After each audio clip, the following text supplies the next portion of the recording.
So before we get started, everybody, don't forget to like, subscribe, leave a comment, go ahead and hit that noti bell when you want to get your precise timing of our podcast. But again, don't forget to do all that, and let's get to the show. What's up, ladies and gentlemen?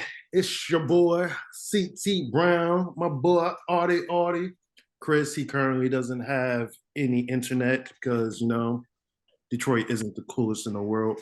But we are the 1, 2, 3 count podcast, or 3 count wrestling podcast here with another great episode for you. We have so much to get to.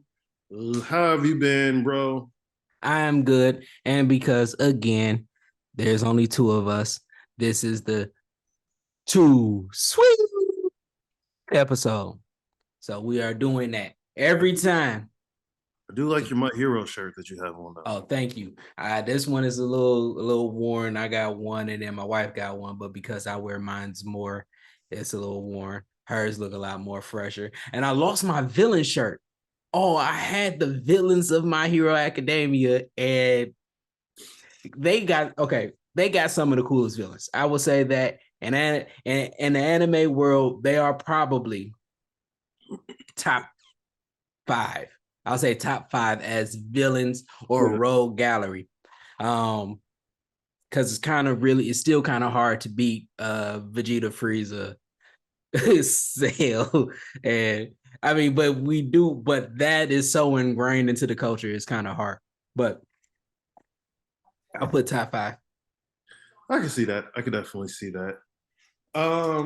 But we are not here to talk about anime. We need to create an anime podcast. We do. The Count Anime Podcast. What? He is watching SmackDown right now, just so people know what's going on. It's a Scream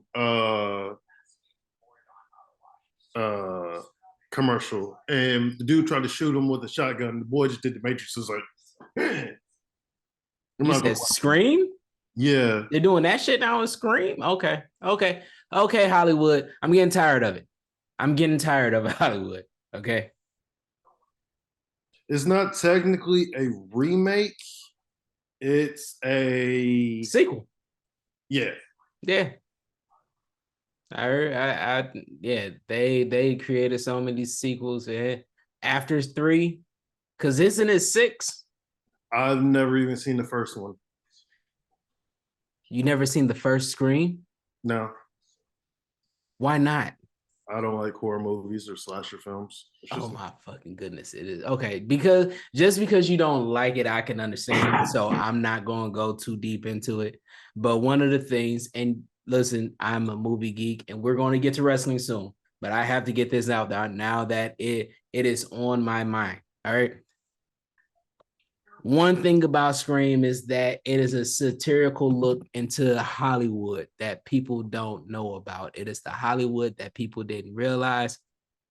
As far as like, what is her name? Paige from Charmed. I can't remember her name. She used to date Marilyn Manson and all that, but she actually was an advocate for the whole Harvey Weinstein thing. She was one of the people that really came to speak out about a lot of that.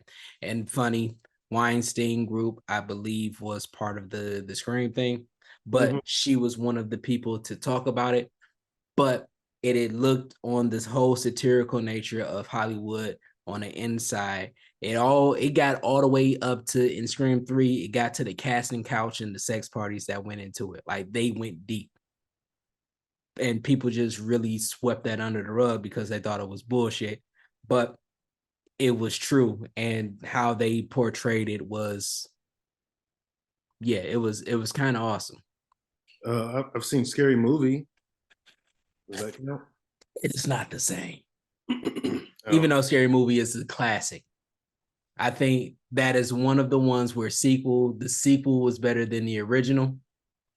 Because Scary Movie 2 was fucking hilarious. And then the greedy people in Hollywood tried to take it over, and that's when the Wayans brothers left. It was only good when the Wayans brothers were there. After that, nah, Kevin Hart and Anthony Anderson was the life of Scary Movie 3. How do you wake up dead? Like that shit was why didn't you see a rat on the outside, but a mouse on the inside? But the rat can't be able because the rat is outside. You just said some yeah, that shit was hilarious. All right. And now I got SmackDown on. I was trying to find SmackDown, so it's kind of now we're here. Now we're here. Now we got it. Now we're ready. Mm-hmm. So, what did you think about the Elimination Chamber? The Elimination Chamber was good. There were things that I thought was really like, I don't know, it was cool. And it probably wasn't I don't think it cracks the top. There's not a lot of Elimination Chambers. Mm-mm. Yeah, so I'm gonna put it in 3, and it doesn't crack the top 3 as far as overall. But there were some great moments. The compelling story of Sami and Roman. It was good. How everything happened, it looked like they kind of hesitated to pull the trigger on it, and we'll get it towards the end. But there were people that weren't happy with the way that it ended with Kevin Owens. But I think when he came back on Monday and did everything, it kind of gave the reason why he came out so late. Yeah. But a lot of people didn't. A lot of people thought that he should have came out earlier because it was his. They were friends, and this is how the story is supposed to go. No, there was exposition in it, and the exposition is he turned his back on him, and Kevin Owens is a man of saying, "Hey, I wasn't fucking with you." So I meant it to a point, but I had to because fuck the bloodline. But you can go talk to Jay. Like that's exposition. He came out because that was the thing that the hero was supposed to do, but he was reluctant with it. And because of everything that played a part went to it. Everything wasn't washed clean. And I thought that was awesome, even though a lot of people initially was upset. Yeah. For me, because I watched it yesterday. I didn't have time to watch it on Saturday. Finally got the chance yesterday. Mm-hmm. I thought, well, one, it didn't end how we thought it was going to end. Not fully. I mean, but they still like progressed the story between like Jay and Roman. mm-hmm. I remember watching the video that you did and it's posted on our Instagram where you're telling how Jay is the viable person to take the title off of Roman Reigns. But how the match started, I mean, it was legit like 5 minutes of them just milking the crowd. Yes. And everything that Roman was doing was perfect. Him blowing a kiss at Sami, him being a little unhinged by the fact that he's getting all this love and it's the tribal chief. You're supposed to be acknowledging me. Like everything that he did without saying a word was freaking perfect. Yup. So yeah. And we really just want to get into them first? I mean, that was the biggest thing about Elimination Chamber. Yeah. I guess we can the women's title match or women's Elimination Chamber. A girl Asuka. We could just skim through it all, really. I mean, Asuka made it. And I will say that it was good. Asuka, that whole Elimination Chamber was good, but the fact that we already knew the outcome kind of took away from it. No. Well, at least for you. Yeah. Sometimes I feel like even the obvious choice, sometimes like fans hate it when they don't go with the obvious choice, but then when they do go with the obvious choice, people are like, oh, you guys telegraphed it, blah blah blah blah blah blah. So I mean, sometimes you can't lose to win or whatever. You You can't. can't win for losing. Yeah. Yeah. But I would say like this, because it was the opposite of the men's, because even though we kind of guessed that it was still gonna be Austin Theory, uh the fact that there were a couple possibilities made it more compelling. Mm-hmm. So, and if there was just at least one more, if there was a Becky, I mean, but I know the story of Becky in there, but if it was like a Becky Lynch or one other person that could have been a possibility, I think it would have made it more compelling. But I could see them screwing over Oscar with Carmella, but I'm just really happy like they made Raquel Rodriguez or Raquel Gonzalez. I forget what name she goes by now. Raquel, Yeah, they made her look strong by having Oscar and Carmella hit her with moves and finish her. Just like the same reason how they made Bronson Reed look strong, having to take three people's finishers for it to finish them.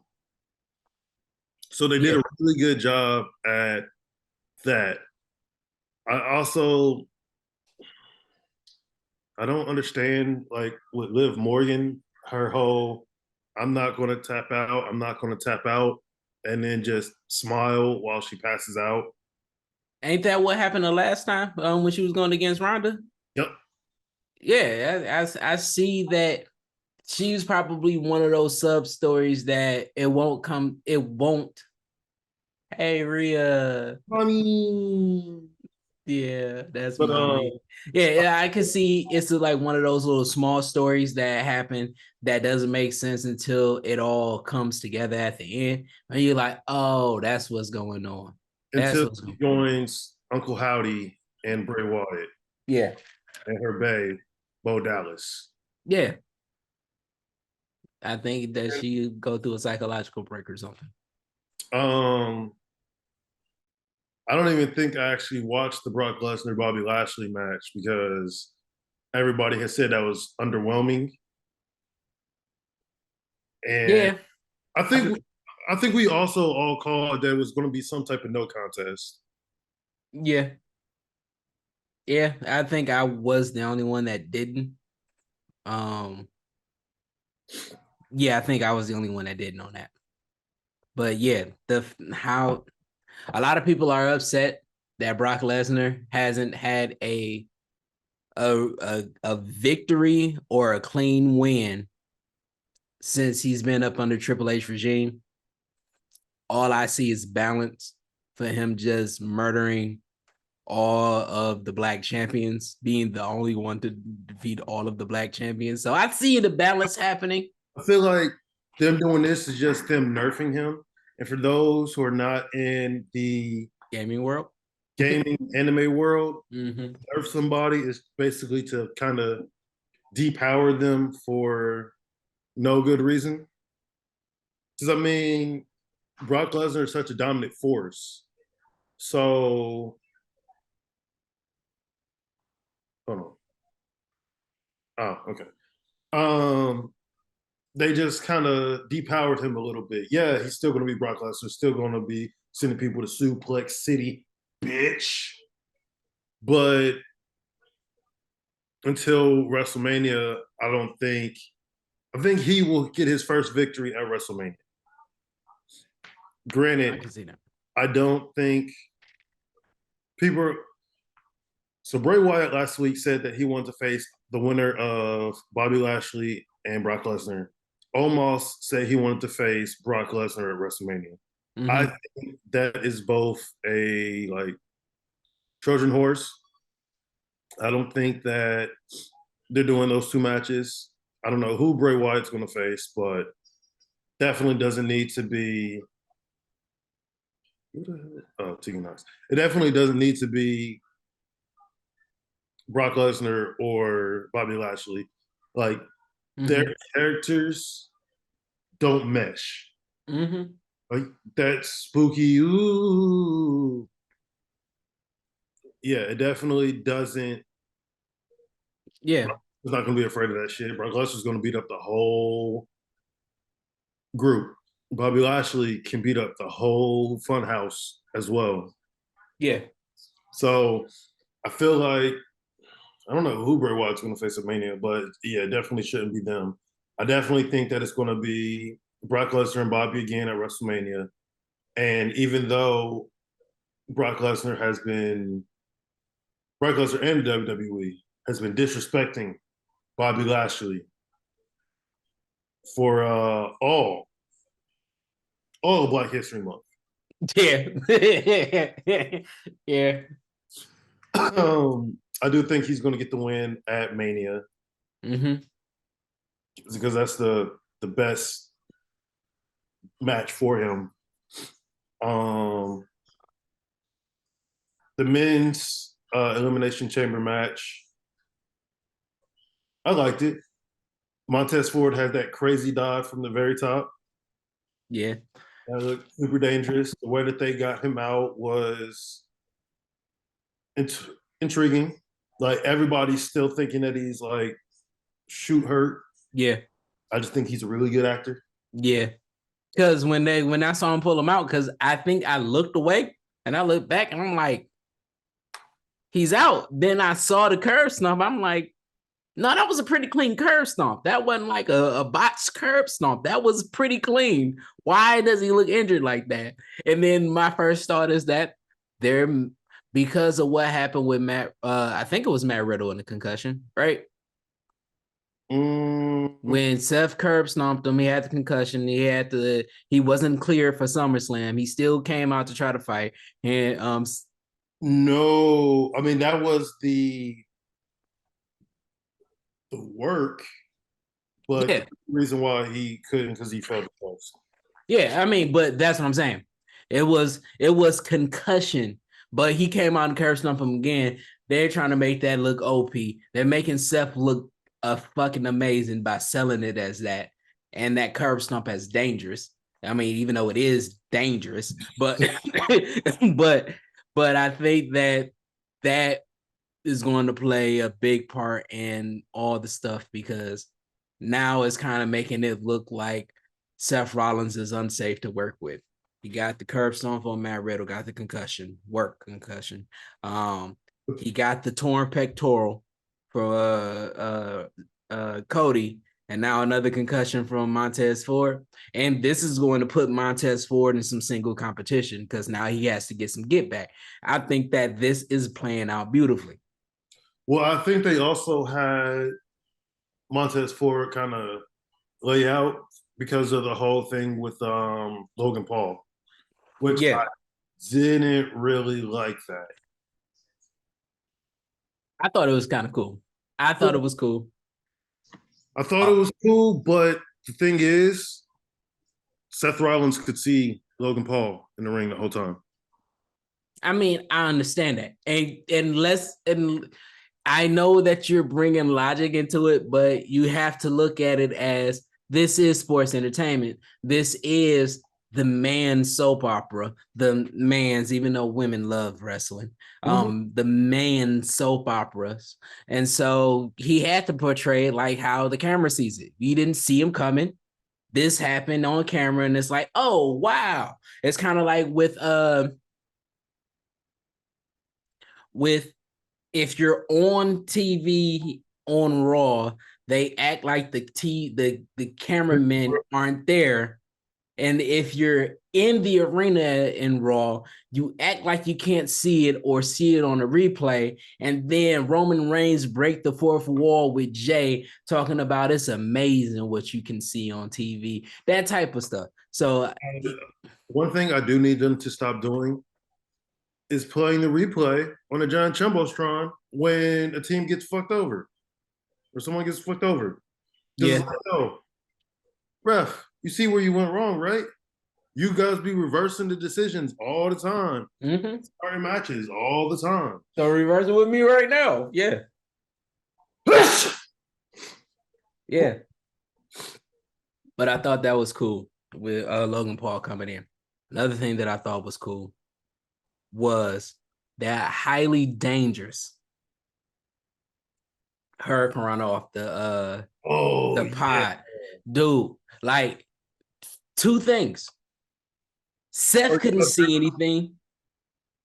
Didn't get caught. Johnny couldn't see anything. And it ain't like Johnny was looking back. He kept his face forward and he trusted that Seth was going to get him to that edge. And then they did that. And it looked like Gargano didn't come down properly on Damian Priest. But I think Damian Priest tried to protect him.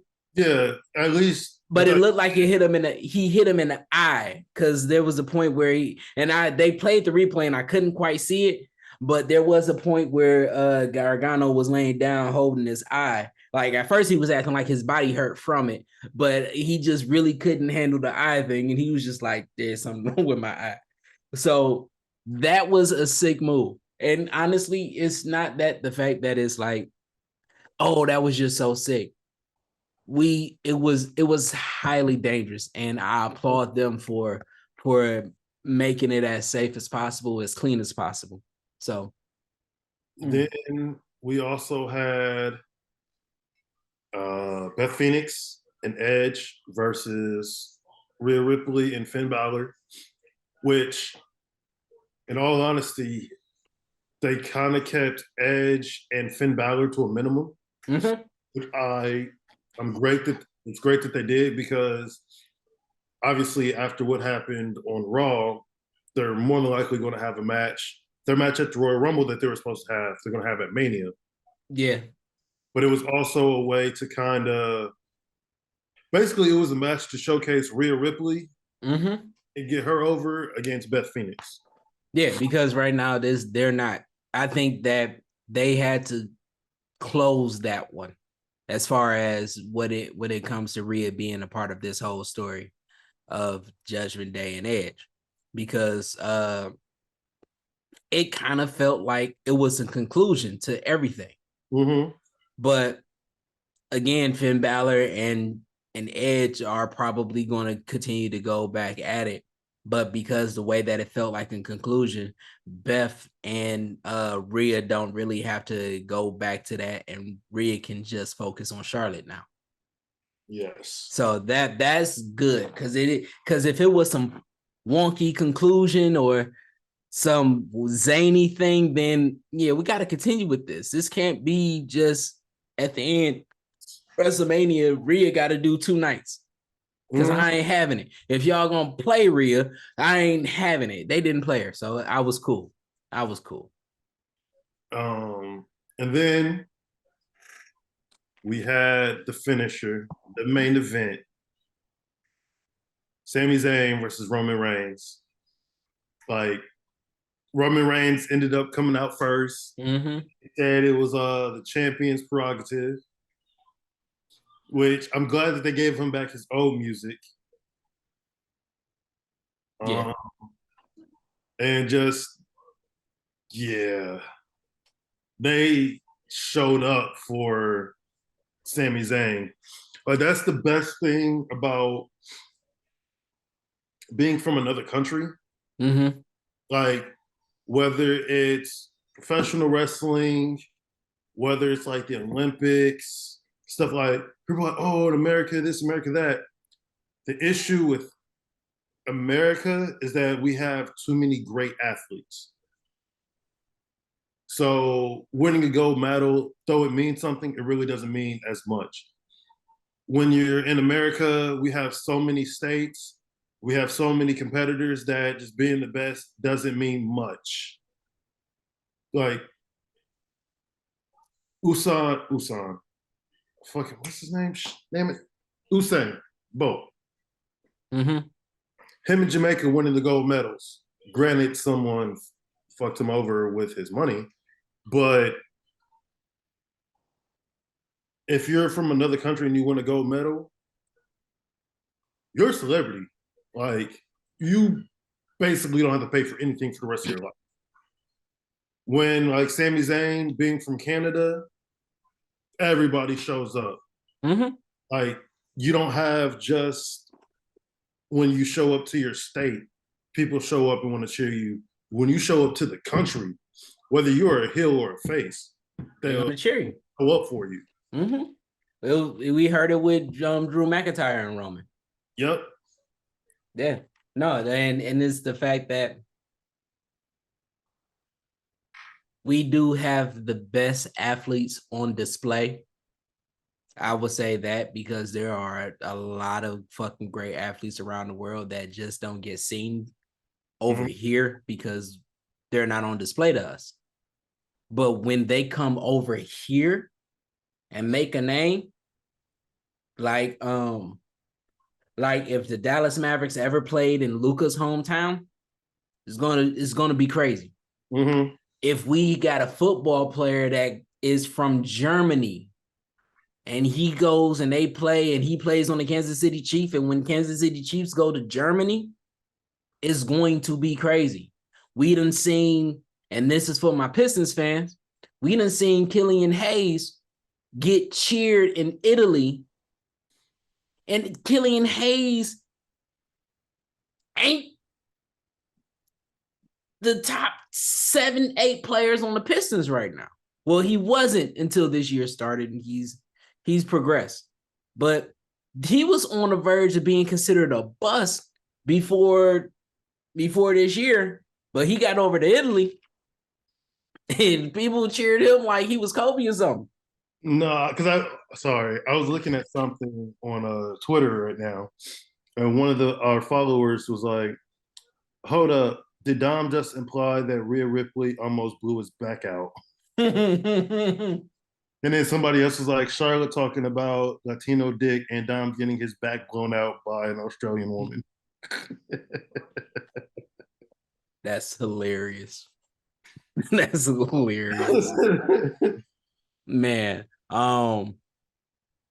But yeah, just that they said it was another moment where the audio people couldn't handle the pop for him. It was another loud one that was breaking the decibel meter. They didn't even try to take off the "fuck you Roman" chants. There's no reason to. It was a premium live event. That's true as well. Huh? So yeah, that's true as well. And that was awesome. That match was a good match. Jimmy coming out was a surprise. I think I told you that they were both able to make it to Canada now. I don't remember, but it was, I didn't remember then. Still kind of don't remember, but it was, so for me at that moment, it was a surprise. Like, okay, so Jimmy cleared. So Jay's definitely going to be here. Yeah. And Jay stepping in the ring. I do want to say this. I know y'all women love the Usos, but every time I see them, they look like a character from Madagascar. Like they look like one of the lions or tigers from Madagascar, or Escape from Madagascar, or Madagascar 3. Like they look like the faces animated in that. Like they look like it's not Sunny. I can't remember his name, but they look like that. And matter of fact, I might put that on I can't even lie. Never saw any of those movies either. God damn it. Yeah. Well, anyway. Movies are boring. Movies are not. I fell asleep watching Ant-Man and the Wasp, Quantumania. Okay. I fell asleep watching Endgame. That's how I just don't like movies. I'm gonna get you to start appreciating them. And this is crazy coming from a person that knows how to edit film. Like, okay, I can understand that. No. All right. I will tell you what to watch. And well, here's the reason why I don't like movies. One, I don't have the attention span to sit there and watch them. Two, when I'm in the chair, I just get comfortable and the lights are low. So I'm just like, oh, okay. Because I follow TV on. Okay. And, question. Hold on. And then three, there's no real character development. I like TV series because you can have character development within the whole series. Like most TV shows are about 16 or 12 to 16 episodes. So if you do it in the type of format, that's like, sorry, Yeah, Bray. yeah, Yeah. that's 6 hours worth of film Okay. broken up. I can't like movies. It's only about an hour and a half, 2 hours. So you really don't get any true character development, and that's what I'm about. It's character development. It's okay. So let me ask you this question. Do you like I'm gonna go with a couple of movies because we're gonna get back to wrestling, but we're gonna go with a couple of movies first. Are you a fan of Scott Pilgrim versus the World? Yes, Okay. Are you a fan of Shaun of the Dead? never seen it.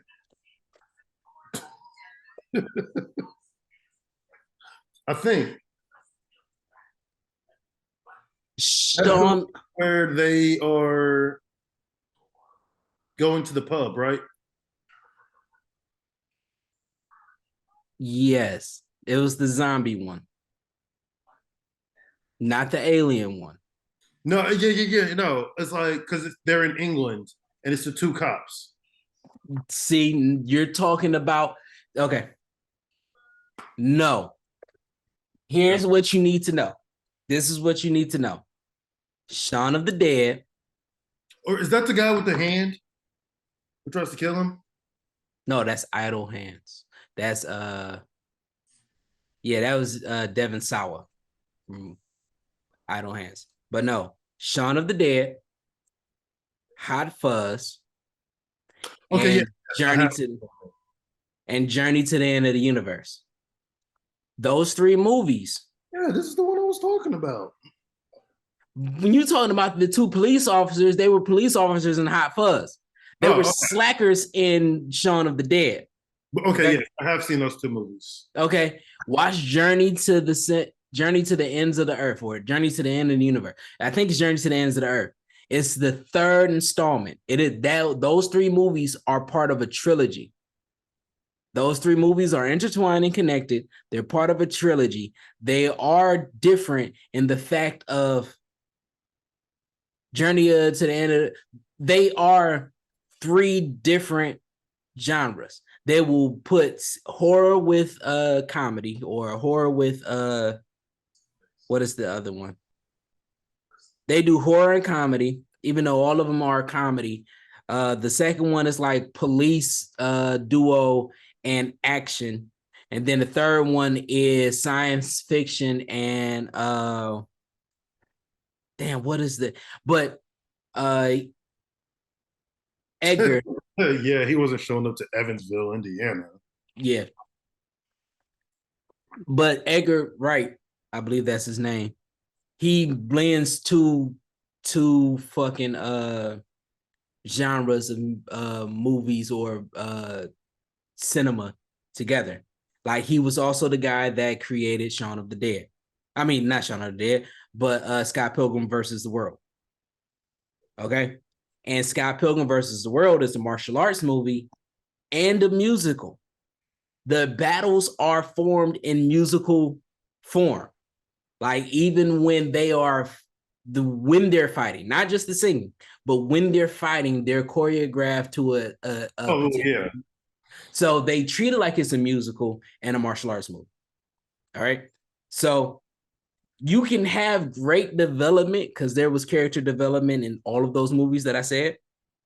From the slacker that decides to finally do something, the independent cop that learns how to work together, like that whole growth. And I know you think that is disingenuous, but they do have character development. And when you tell a good story, you like them. I would give you this last movie. Still doesn't mean movies have the greatest character development like a TV show. No, and I won't compare it to that way.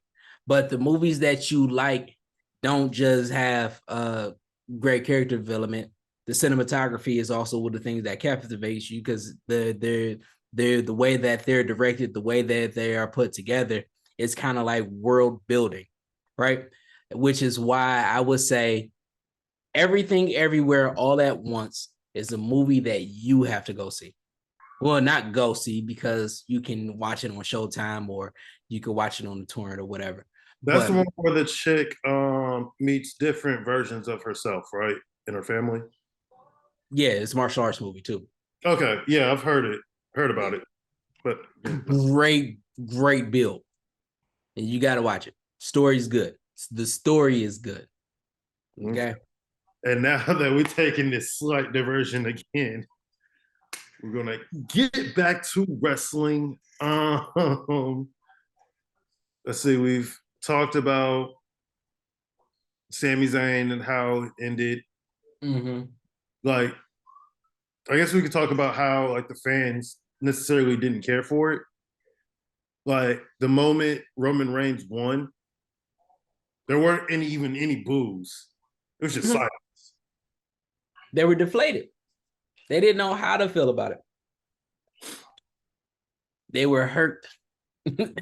Like, and the ending, and like I said, the ending wasn't the best as far as how they pushed. They did what they were supposed to do by pushing the story forward, but it wasn't the best way. It seemed clunky. It seemed congested with all of it. Like with Jimmy coming in, it felt like there was some real hesitation, which was good. But I think they took the easy way out by having Sami accidentally hit him. I think that was like that was the easy answer. Because now Roman can go in and he could play with Jay's mind and all of that. Hey man, he did that to you. He did. And that puts the battery in the back for Mania. Mania, Sami and KO versus the Usos. It does put the battery in the back for that. But I think that they could have did it to where it was something more compelling. Because it was kind of honestly, with that happening, it was like, y'all could have literally had it where Jay was trying to do something to Roman and he accidentally got hit by him and it looked like something else. Well, no, because I don't think they're setting the siege for the breakup of the bloodline, but I don't think they want to like pull that trigger too quickly, just because you want the momentum to build. So when it finally happens, so the fact that Sami did spear him, I liked it. It did what it needed to do. It's like he was going for Roman, just Roman kind of outsmarted him. Yeah. And with him pushing and like hitting Roman or Jay in the face, the same way he was doing Sami, they kind of set the siege for him using the chair against him. But again, they don't want to. They want to wait till after Mania to. Yeah, but like I was saying, like when I said he could have been doing something, like he could have came out. Sami was disoriented. He just got super kicked by Jimmy, right? He got all of this shit going on, right? Mm-hmm. Him getting super kicked by Jimmy could have put in his mind that once Jay came out, he was going to side with his brother.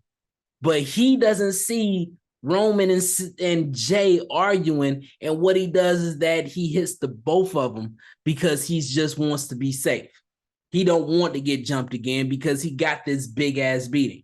And that could have said it. That still could have set the seeds for that to happen. And it would have made it a little more believable in the sense of, yeah, out. You see that you was trying to fight me, and then he attacked the both of us. This is the guy that you want to try to protect. Like it could have been something like that instead of him just standing there, and then he's being beat down mentally, and then he gets hit by Sami, and so now all of this that was being done means nothing because now he could just play with his mind. He I can feel still. that, but I still don't think that they want them to like physically touch each other like that, like purposely hit each other. Oh no, I don't mean like that. I meant like just arguing them in the ring. This, that, and there, this, that, and there. And Sami just sees two guys being up there, and he just, I don't know what's going on. Bah. And then he could have just been like, "Oh, I saw the replay. I'm sorry. I don't believe you. You turned on Roman, and I think you turned on me, and on it could have still been extra. I don't think that. I thought that it was just a little bit clunky in that situation. Like I know y'all don't want to touch each other. I know you don't want Jay. I know you don't want Jay to fully break from Roman just yet. You still want to use Roman to manipulate Jay. So you still had to have something. But you putting your hands on him and hitting him in the face and then getting hit by Sami is like, now what he did beforehand doesn't matter. Like it could, like, that's sort of like a heel thing that Sami would do if he purposely hits Jay, whether it's like, oh, I didn't know if you're going to turn to me or not. It's still sort of a heel thing to do. So they want to make sure that they keep him as babyface as possible. He said, I thought you was Jimmy. It could still like it, yeah, but I see what you're saying, and what I'm just saying is that I wish I had more, and a lot of people did feel like they wish they had more than just that. But I understand that I guess the path of least resistance is sometimes the best choice. And then on Monday we had Sami talk to KO. KO was basically like, yo, I didn't do this for you. I did this for me. I think he said he did it for his family. Your family was out there, and I didn't want them to witness the type of shit that they saw at Royal Rumble with me. I didn't want your family to go through that type shit. So like how they're gonna get them to be a tag team, it's that's the MacGuffin right now. It's like how what's going to bring them together? Is it them beating down Sami even more, or do they try to beat down Kevin Owens? I think that is going to be more so of a Kevin Owens thing, because now Sami has to prove to Kevin that he's there. I think that is more so, Jay, I'm going to send you to fight Kevin, because what happened at Elimination Chamber, I don't know. So I want you to handle this for me. You saying that you're still down, or you're saying this. I want you to go out there and fight Kevin. He goes out there and fight Kevin, and then almost immediately, don't let it even be a real match. Almost immediately, they get into a little scuffle or whatever, but a minute into the match, Jimmy comes out, bah, bah, Solo comes out, start beating him, and then all of a sudden, Sami runs out to try to save him, and they get their ass whooped together because the tribal chief actually comes out to put his hands on Sami because he is still hurt by everything that's going on. Yeah. Like, I could see that, but the fact that he came out when he didn't have to, and the fact that he took an ass whooping, and they're trauma bonding together, and that's what brings it together. I can see that, but I think that it would more so be, it would have to be something that they go through together for them to come together. But if Sami was to go out there and get his ass whooped again, you really expect, if Kevin comes back out, it's based off pity, people will feel like, and that won't be the genuine, and it won't work the same way. But yeah, that's what I think. What do you think about that? What do you think should happen? We're doing fantasy booking. Okay. Man. I still don't think Jay and Sami are going to touch each other till at least Mania. Like, get physical. Mm-hmm. But I can definitely see, yeah, them attacking Kevin Owens. Um, and that's what brings Sami Zayn out. And or Solo and Jimmy are beating down on Sami, and that's what brings him out. And then that's when Jay just attacks KO. That's really the only thing. That's all I got, really. Yeah. He just doesn't. I don't know. I really don't know. But we're gonna keep this going. Um, Wait a minute. huh? I miss a lot of Monday. Lita came out. Yes. Lita looked good for her age. Lita looks amazing for all time. Yeah, I wasn't big on Lita like that. That's why I was like, oh man, look good. Oh, I've always been a fan of Lita. Yeah. Mine was always Jacqueline and Trish. Never was really a big Trish fan. And I understand. Like I mean, I was a Sunny fan. I was a Sunny fan until she went crazy. Yeah, until she went crazy. I wasn't a big Sable fan. Me either. Who else was it? We can actually do another video on that. We'll come back to that. All right. Yeah.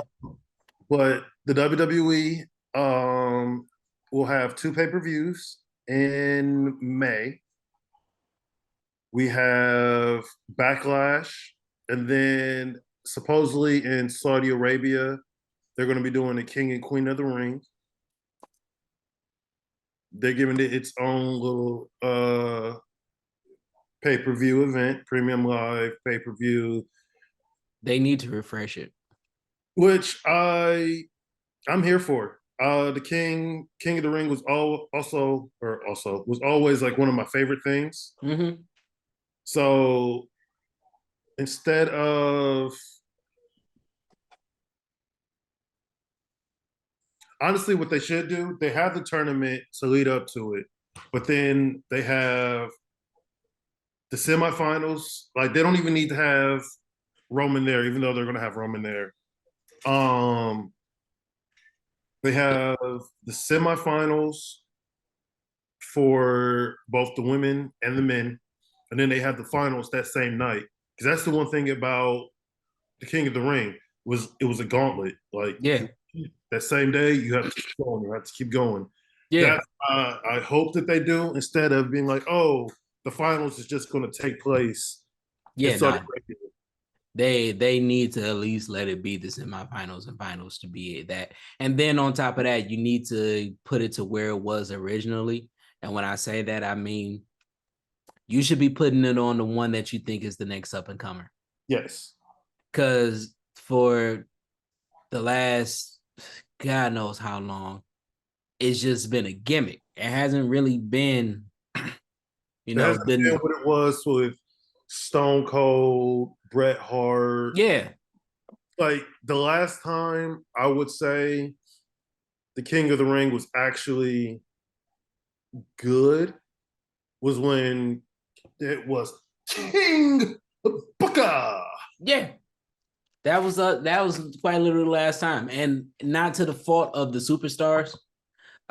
We know that was a Vince thing. Mm-hmm. Like even when Xavier Woods wanted to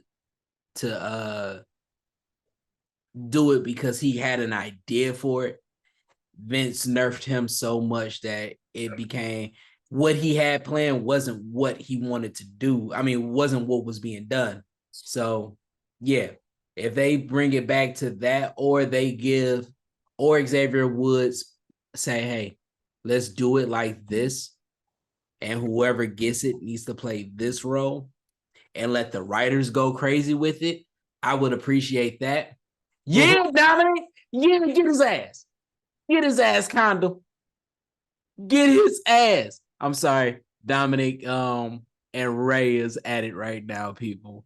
And if you're watching Smack, hit him Ray, hit him Ray, hit him Ray, hit him Ray. Yeah, let him know, Condom.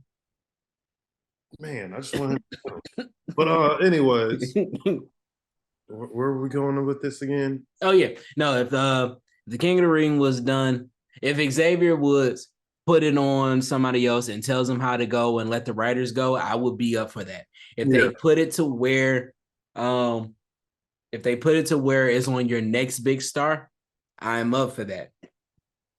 And I am loving the fact that Triple H is in charge because he has wrestling vision. He doesn't have like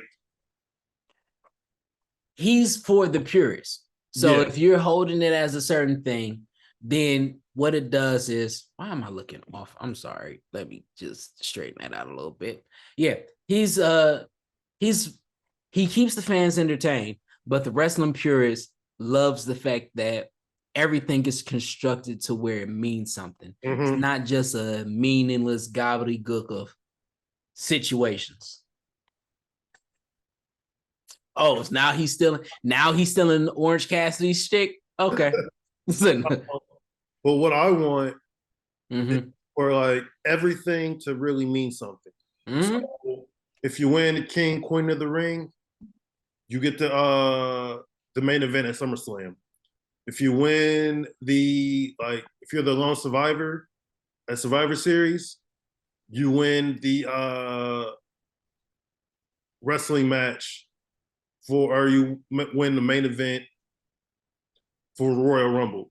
So start like them starting to make. That's one of the ways that they start making like all these tournaments, all these gimmick matches mean something. Yeah. Come on, hit them. Or Santos Escobar comes out. Everybody just wants him to smack Ray. So we're all I'm sorry watching Rey Mysterio needing to smack ex condom. No. We're watching Condom bitching out his dad. That's what's going on right now. Look at him. Look at him. Look at him. That's your Lucha King? That's your Lucha King? Yeah. Look at him crying. Crying. You know, if that was my son, I should bring my son in here and ask what would happen if he did all that. Because he already know. Dad'd probably break my jaw. Goddamn right. Especially if you're an adult. Because I ain't got no problem fighting kids. Letting you know. First off. Secondly, I'm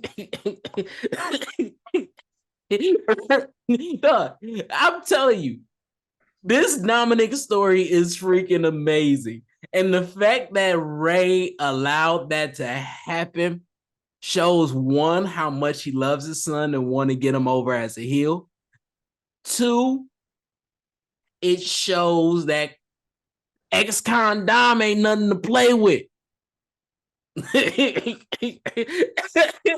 God. Oh, so there. Y'all got live reaction of the Dominic and Ray story. Yes. Oh, that was amazing. And I do love the fact we were trying to figure out how are they going to get Dominic to go on to SmackDown. And the fact that they included him with Charlotte Flair just makes it. That was the best thing that they could have done. It wasn't no convoluted story about how it could happen, but they was like, you know what? She's Charlotte, so she's gonna go on SmackDown. And because they're together, Rhea? Yeah, Rhea. Sorry, Rhea is going to SmackDown to face Charlotte, and because Rhea and Dom are like this right now, she's breaking his back and everything. It was only right that he came there. Yep. So What bravo, Triple H. that they might set up uh the Judgment Day versus damn it, how do you say his group's name? Del Fasmo? Del Fasmo? Del Fasmo? Lucha Del Fasmo? That's not, I know that's not. Batismo or some shit like that. With Santo Escobar and his crew.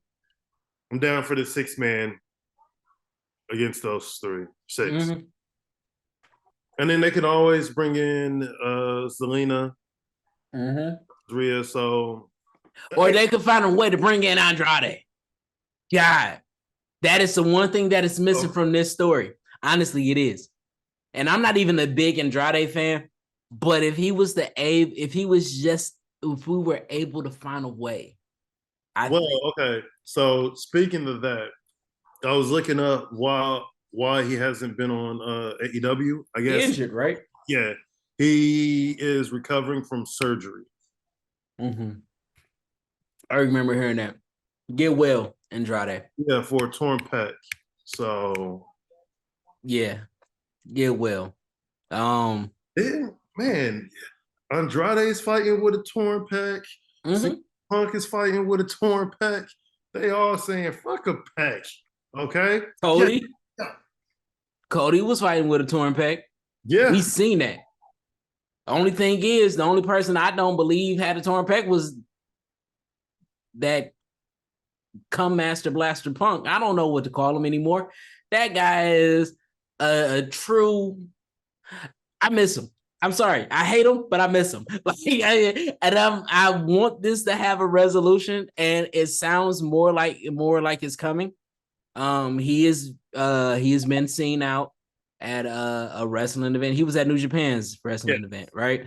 And Danhausen said Pepsi Phil better not be spending money that he owes the $94 that he owes Danhausen. I thought that was amazing, which was a hint towards him coming back. But CM Punk, I need this story to have a finale because it seems like everything is becoming okay. Mm-hmm. If he grew to the point of where he was like, hey, maybe I was wrong in this, that, and third, and I'm sorry, and they're working on it because there are rumors that he is coming back to AEW. Then I would love to see a work shoot story with them. Yeah, I would too. Because I mean, everybody's been wanting the Elite versus CM Punk and FTR like for the longest time. Yeah, and then and let's be honest, if he does come back, guess who that story got to end with him winning the championship against MJF. That's the only way that's going to happen. We'll get to AEW later, but since we was Might as well just go right into it. all right, fuck it, we here now. AEW. I don't remember last week. Yeah, I don't remember a lot of last week. So much wrestling get meshed when you see. This is the issue and this is me breaking the fourth wall and what's going on. We predict AEW. We normally do our things Tuesday. We're normally recording Tuesday. So it's before that AEW. So we make that prediction. Wednesday come around, right? And then we got that. Normally Tuesday, we already have the lineup for the AEW for the following week. And so we are trying to remember what was going on and then predict what's going on next or talk about what's going on next. That's kind of cool. But the last couple of times we did it right after AEW. Like tonight is Friday.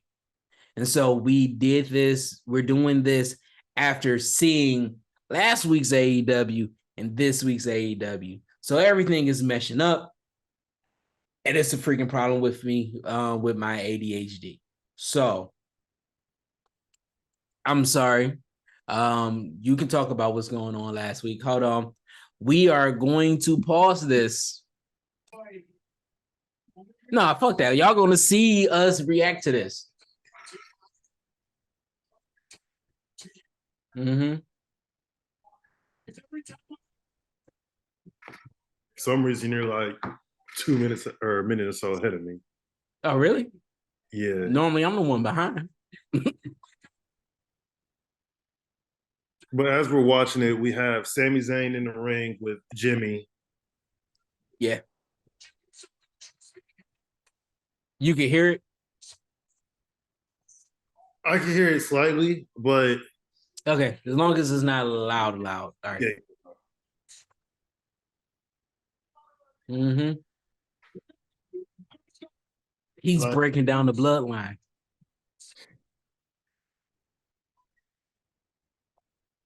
I mean, he's right. Yeah. He was his dog. Oh no, there's no Uzi without. Mm-hmm.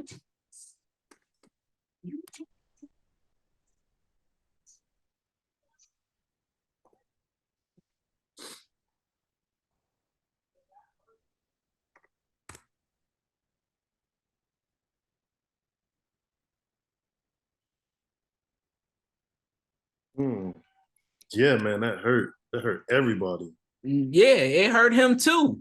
That's why he did it. I can see Jimmy being the cold-blooded one. You betrayed us. I gotta get you out of here quick. Yeah, Jimmy was the real one that vouched for him. Yeah. Here you go.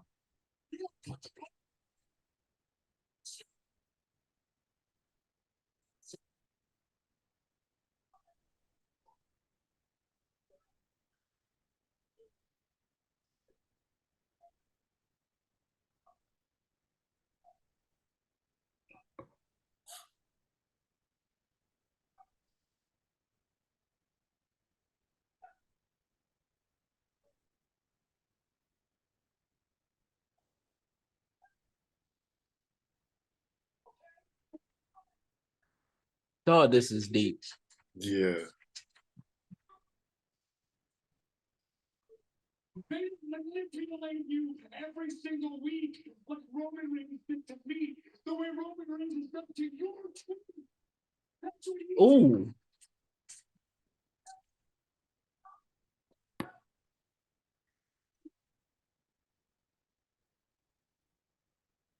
I mean, Dog. in all honesty, it was Jay who attacked Jimmy to make Jay fall in line. Mm-hmm.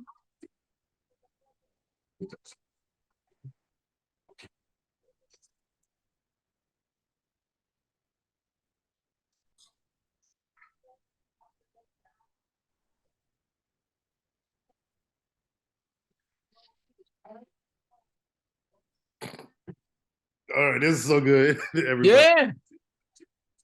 God damn.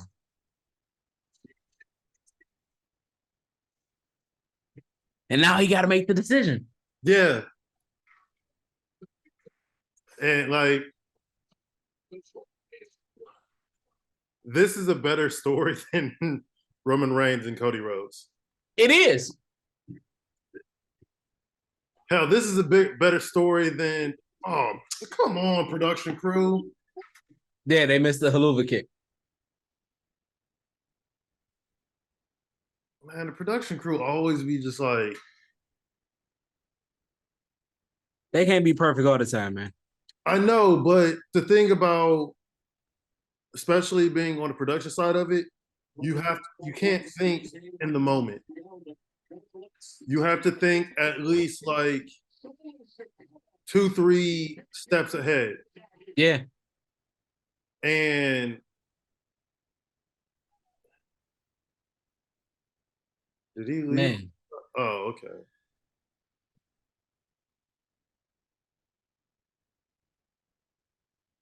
Solo don't know what the fuck is going on. I mean, yeah, Solo don't know.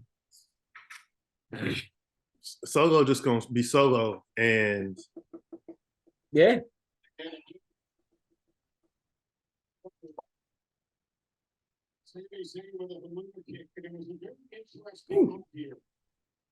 between Jim and Sami.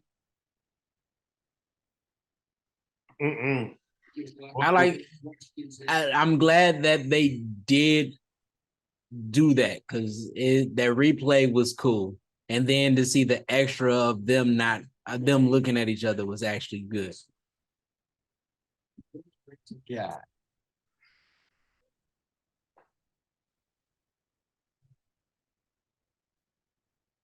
All right. Yeah, really trying to figure out where they're gonna go next. Yeah, because this is deep. This is deep. And honestly, that added like we seen Jay get layers added to him. This was a big layer that was added to Jimmy. Yeah. Cause I'm in big belief that word choicing is very integral and intricate in what's going on now. Him saying, "What did you expect me to do?" It says to Jimmy that it says that Jimmy feels like he has no choice. He put it behind it as, this is what family does, but he said, "You stepped on me and you stepped on my brother. What did you expect us to do?"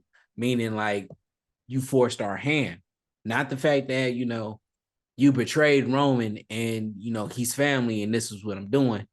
He literally said it as if you're not with me, you're against me type. And if you are doing this and we don't do anything, it's going to be a problem for us. So I thought that was awesome. Oh, that's the other movie. Sorry, I switched over to TNT because of. I did too. I still haven't seen. I think Fast 6 was the last Fast and Furious that I watched. Yeah, I only got to 7 because Denise is a Fast and Furious fan. Yeah, but honestly, I kind of stopped watching when it got after. I stopped being deep into it once 3 came out. Yeah. And when I say 3, I actually mean Tokyo Drift. That one was like after I saw Tokyo Drift, I was like, what the fuck is this bullshit? Yeah. I liked how they tied it all in, but again, this isn't podcast about movies. Yeah, I know, but not because you said something that triggered me, and my ADHD won't let it go. Because, like you said, that it tied it all in. For the longest, Tokyo Drift wasn't really canon. Yeah, they was it was before because one of the dudes died and had it like, but then they just figured, man, we might as well just tie it all in. So yeah. Which shows you that franchises be on bullshit.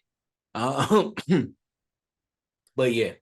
But okay, so last week, like 2 weeks ago, I guess, which Revolution is like in a week and a half, so that's fun. We had Mark Briscoe versus Josh Woods, which was so good of a match. Josh Woods is extremely underrated. I've trained with him when he was training at my school or whatnot.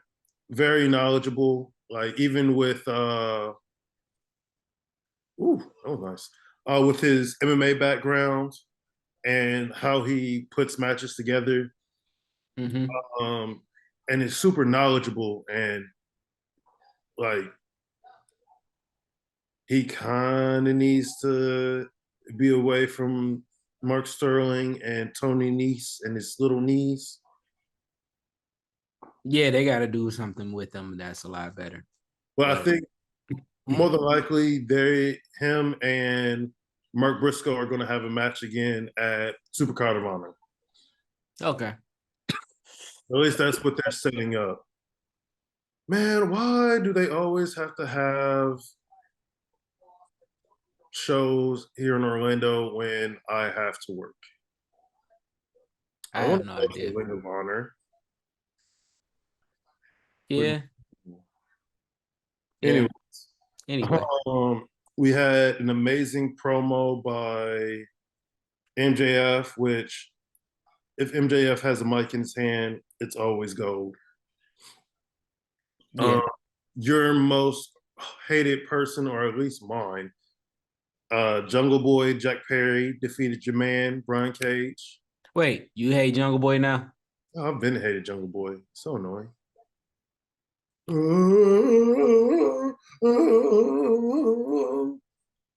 Yeah, welcome to the dark side. Oh, I've always I've been been outside. nah that y'all used you used to tease me because it was like, man, that was so I used to hate that shit. I hated that shit when he was with Lucha and Marco Stunt. Mhm. Yeah. Hey. He ended up beating Brian Cage, which whatever, just to set up Christian Cage, you know, a Cage and Cage Yeah. dilemma. I'm just gonna breeze through this because we had a show yesterday or Right. Last Wednesday. Your boy Kip Sabian got back on TV with Goddamn right. Hangman Page. I love that. I love that trio. Well, Kip Sabian and The Butcher and the Blade. Yes. I think that works well as far as for a the staple. trios title. I don't know. I want them to have the tag. Like I said, I think I said this last week. I still want them to go for the tag. Don't put them in another trios because your tag division ain't all that great, partner. Yeah, that is true. So leave them there. Let Kip go for the US Atlantic and maybe the TV title, the TNT title. We had a useless triple threat match of Tony Storm versus Ruby Soho versus Britt Baker. Oh yeah, I remember that match. With like Ruby Soho won, which is leading to the triple threat match at. Oh, okay. At least they're bringing Willow back. Because I was just about to say, why hasn't Willow came out with Ruby Soho? Yeah, I actually kind of forgot about that. Yeah.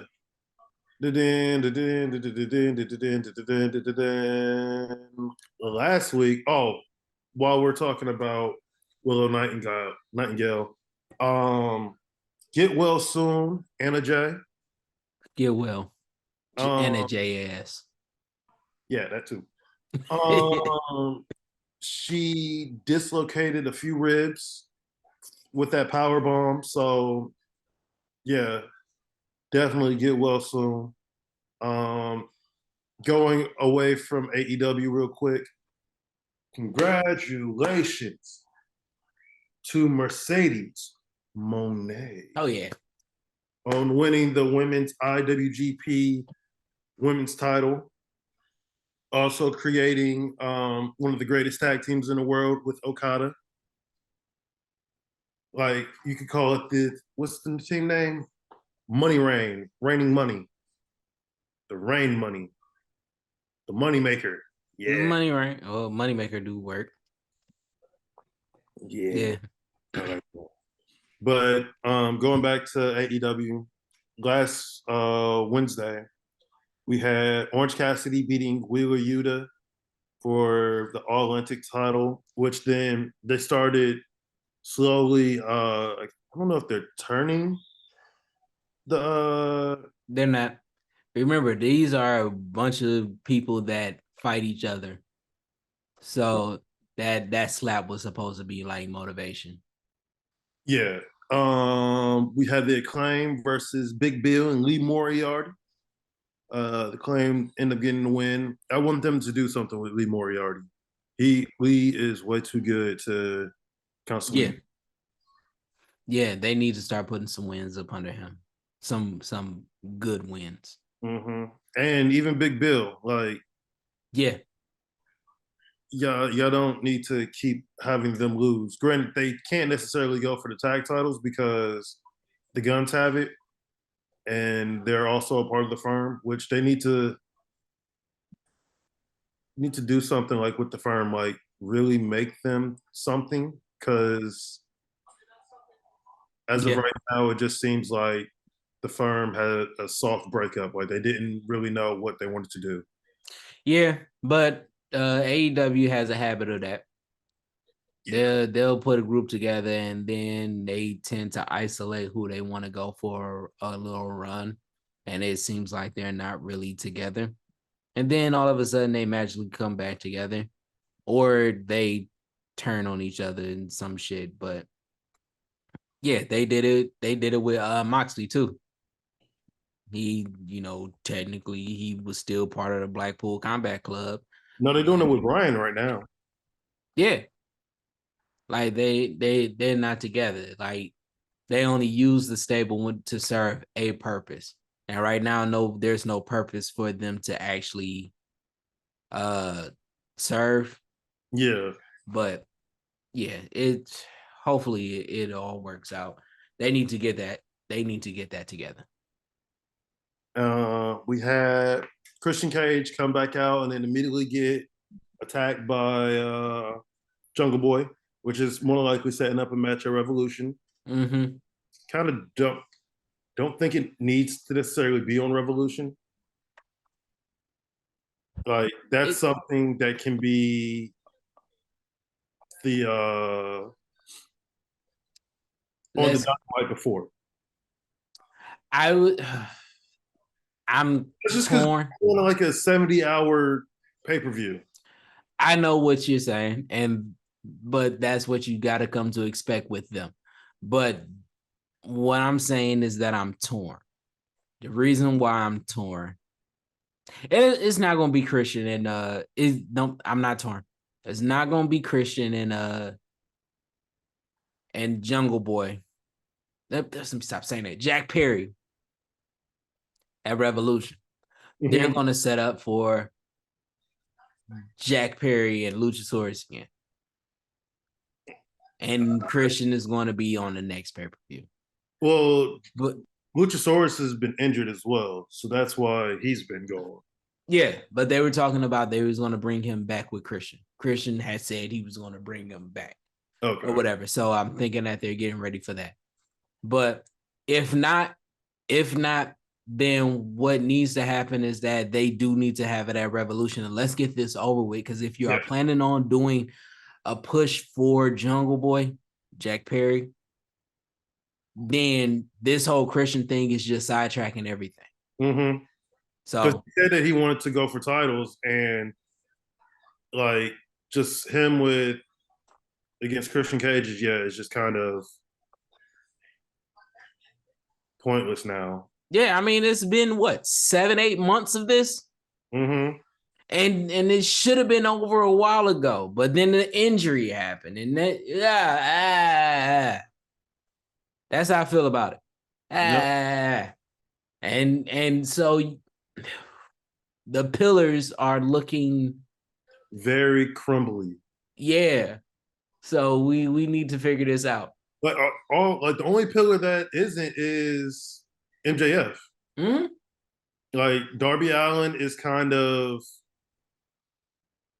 out of the loop after losing the TNT title for no reason. Yeah. Sammy Guevara has just been Sammy Guevara. Yeah, he's been stagnant. And nice. And who is the other? Oh, and Jack Perry has just been stagnant for weeks, months. Yeah. Ever. Yeah.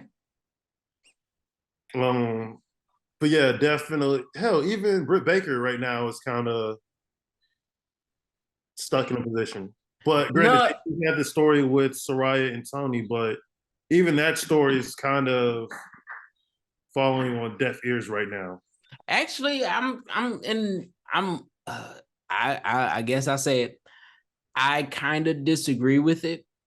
The fact that they're making Britt the face now and it's actually working goes into what I said was supposed to really happen with the men's division, where it was the homegrown versus the infiltrators. Mm-hmm. And that's what's happening with that.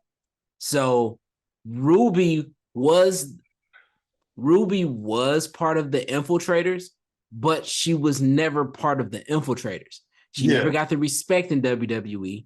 She never got like really the shine that should have happened with her in WWE, which makes her the one in the middle of all of this. Because she when she came there, she got the respect and all of that. She was pushed. And so she felt like she was a star made in AEW where WWE failed. But now it is in between. She's in between. So this whole story goes perfectly with what I said was supposed to be as far as the AEW homegrown versus the WWE transplants. Yeah. So I'm invested because doing this and on top of that, making the homegrown the faces instead of making them like the jealous heels makes this a little more compelling. And the fact that Britt is technically playing second fiddle to Jamie Hayter makes it all the more better because we both know that Britt is the face of the women's division in AEW. So her to pull back and to be this person did something that couldn't really. It went against what how can I say? It went against what we originally thought, where there was going to be a Jamie Hayter Britt Baker turn. Yeah, because now that Hayter is the people's choice, right? Baker she's still the people's choice, but the people legit chose Jamie Hayter. Yeah, and that put that on pause. Not saying that it still can't happen, but if it did happen and she joined the transplants, that'd be one of the biggest turns that AEW would have that would garner this big boo pop and push all of the other women in the division up by just that one turn. Yeah. So this is playing out beautifully, even though when I first saw it, it felt a little stagnant. It felt a little confusing, but they're finding their footing. So I'm happy about it. So I might as well do this. Before I do this, MJF, again, another great promo, like you said, but this one kind of bothered me. Why? Because he brought up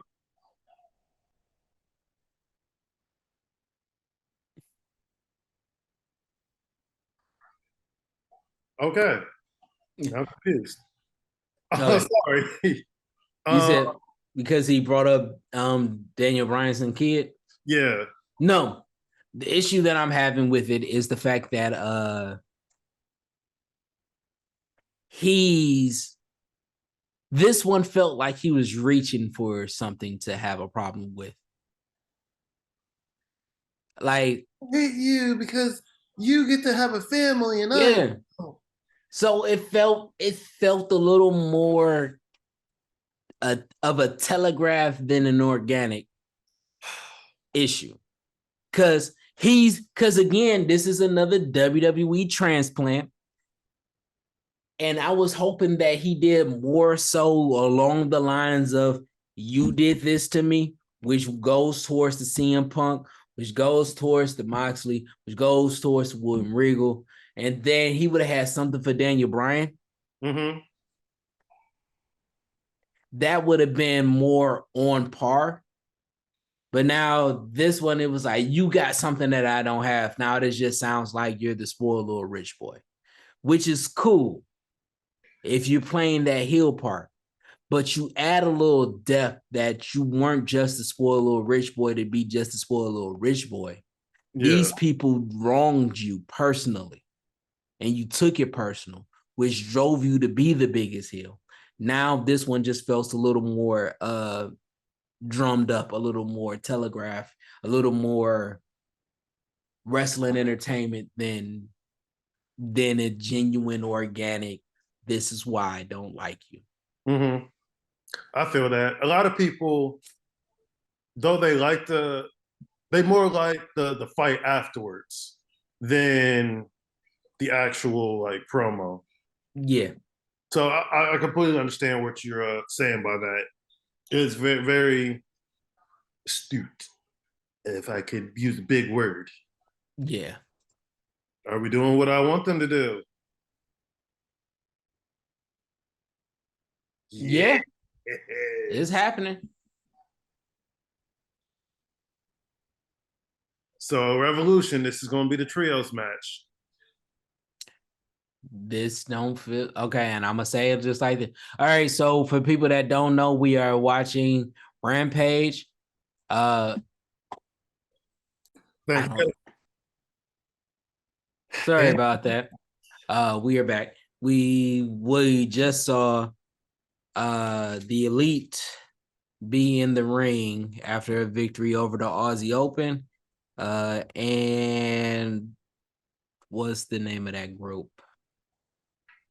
House of Black come out. So now they're preparing for Revolution for that trios title. And honestly, I think it's too soon. That's me. Even though I'm going to still be excited and I'm still going to watch it, I think it's too soon. The build and everything is not quite there. It feels a little rushed.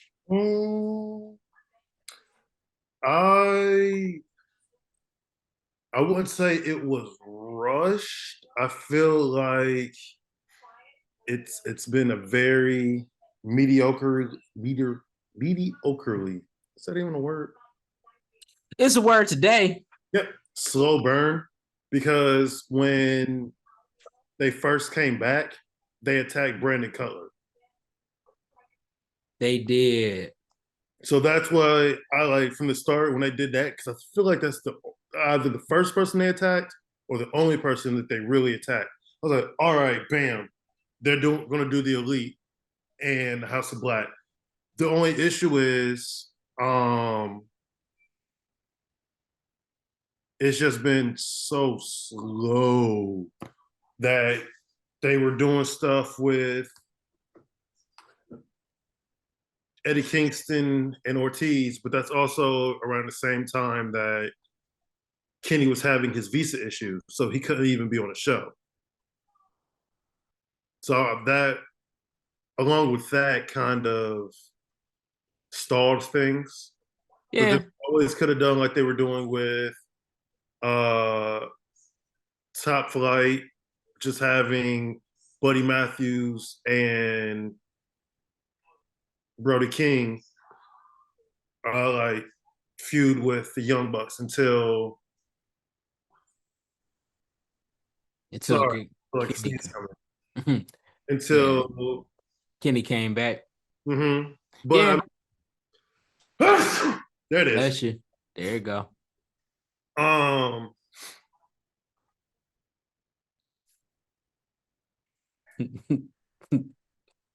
Denhausen with the best friend. But no, I feel like they could have done something like, even with that, they could have had a trios match that wasn't for the championship with and no, because that would have just ruined it. Had them have Brandon Cutler as the third person after the well no, because attack. Brandon Cutler could have been the one to take the pin.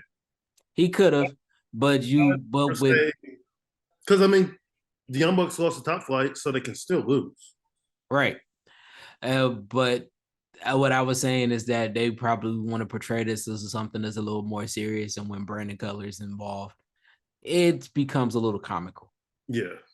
Yeah, so that's what I was saying, that it would have ruined it. But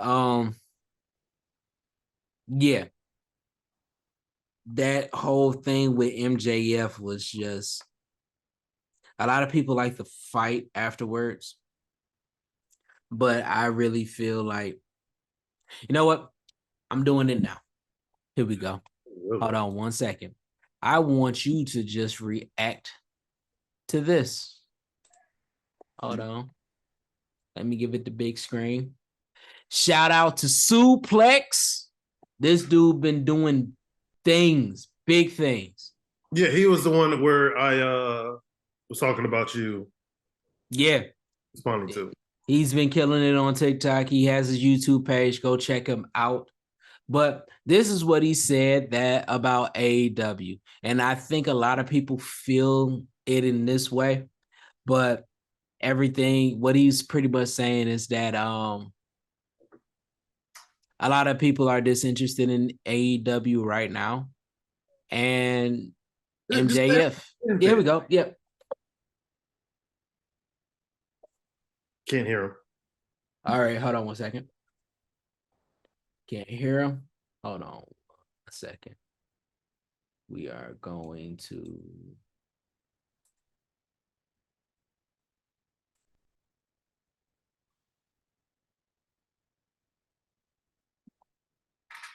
All right. Let me know what you think of this. I already saw it. I'm even going to hold you the moment where AEW. Can you hear him? Yeah.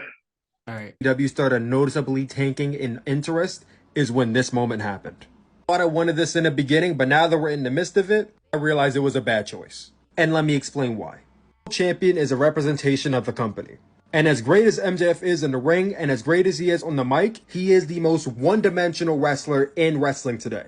Characters in cinema are never meant to be the main character. Because when they are, the movie ends up being boring. Exactly where AEW is right now. Boring.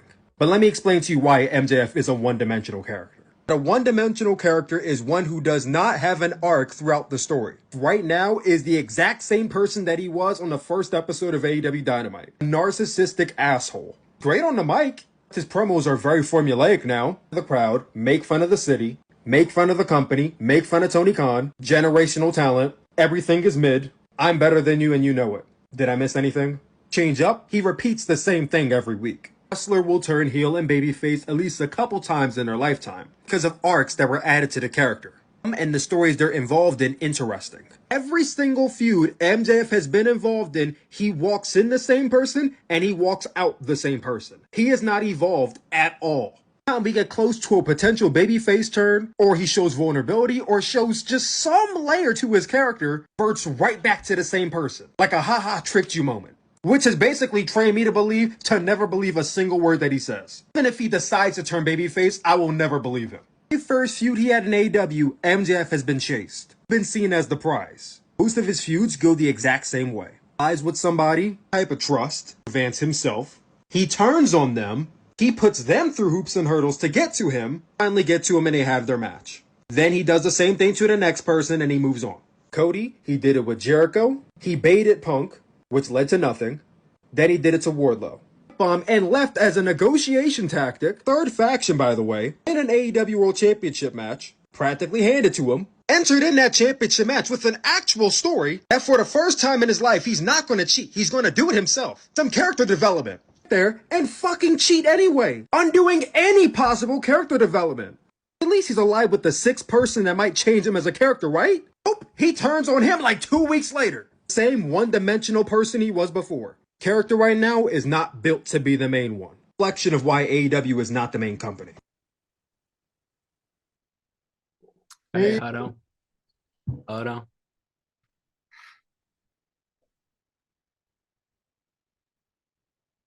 I'm trying to get back to you. Hold on one second. Oh, it won't let me get back to you. Oh, there we go. And we're back. All right. What do you think about that? He makes a lot of great points. Like, he definitely is one-dimensional. The only time that you would say that he wasn't was during the Moxley match, and then slightly with the Jericho thing, just because, and that's only because they did the little dance number thing. So it showed some of his personality and his ability. But yeah, no, I wouldn't say it's because he's the champion that it's slightly boring. It's because CM Punk. Well, one, CM Punk's not there. I feel like their feud could have really, what am I trying to say? Fleshed him out a little bit more, because he actually did have a real gripe with CM Punk more than he had a gripe with anybody else. Um, excuse me. But also, AEW is really bad at creating like baby faces that people want to get behind. The only person that people really want to get behind, Orange Cassidy, and the Acclaims. Like besides that, who gets the pops and the fanfare that those two face groups get? Like, Moxley maybe, but not really. So I'm waiting till you're finished. like there's no besides the like Moxley and Bryan, there's no credible baby faces to go up against MJF.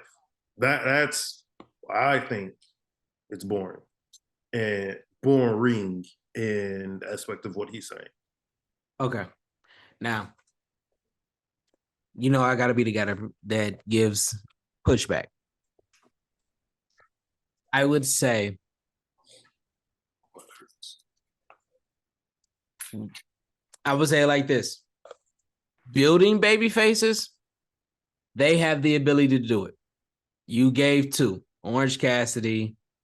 Who was the other one? Can't remember. Yeah. But then you got Adam Page. Well, now that Adam Page is, back. No, wait, not Adam Page. I'm thinking Adam Cole. Yeah, no. Adam Page, they build him up. They build that great story. They build him to be champion. They built him for that. They built Darby Allin. Granted that they did use a little cachet with Sting, but he was already being built to be one of the ones before Sting came in. He was already being that. They put him in matches before Sting came, and he just sacrificed his own body. They tried to put him in a couple of stories before Sting, but it wasn't until, it was building up as he was one of the new stars. But Sting pushed him over the top. Yeah. Jungle Boy and Luchasaurus. Before Christian even came, Jungle Boy, Luchasaurus, and Marco Stunt was over. They are the ones that did that. They are good at building stars. They're bad at sustaining stars. Okay? Mm-hmm. So I provide a little pushback with that. Yeah, but I don't care for Adam Page. We're not talking about what you care for. They build stars. I didn't care for Jungle Boy and Luchasaurus, but they were stars. They were the faces. His championship run was one of the boring ones. That's because but that's also the same. That's the same thing with Luchasaurus and Jungle Boy. But it wasn't. That's what I'm saying. They built them to be stars. They were bad at sustaining that star power. It's weird. They have a hard time creating viable challengers. Yeah, the parallel is different. No matter if it's the faces or the heels, having viable challengers is just something that they just don't have. Because when it was the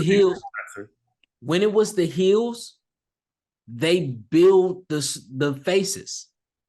It's the other way around. They can't do both at the same time. Like once the heel is being built, they build 3 or 4 faces for them to beat the heel, with the exception of MJF. When Chris Jericho was there, it was Cody, it was Kenny because he was a face. It was Moxley. Those are people who don't necessarily need to be built. Right. But what I'm saying is that in that process, they were also building MJF. When they had the tag teams on I think it was SCU. They were building up Jungle Boy. They were building up Darby in that situation. Even as far as on the heels, they were building up Sami. Like they were doing that in the beginning. The issue was sustaining them. And they went with a formula that couldn't sustain.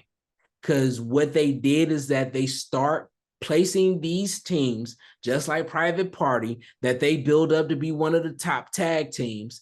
They start placing people, their stars, with legends, and legends have egos.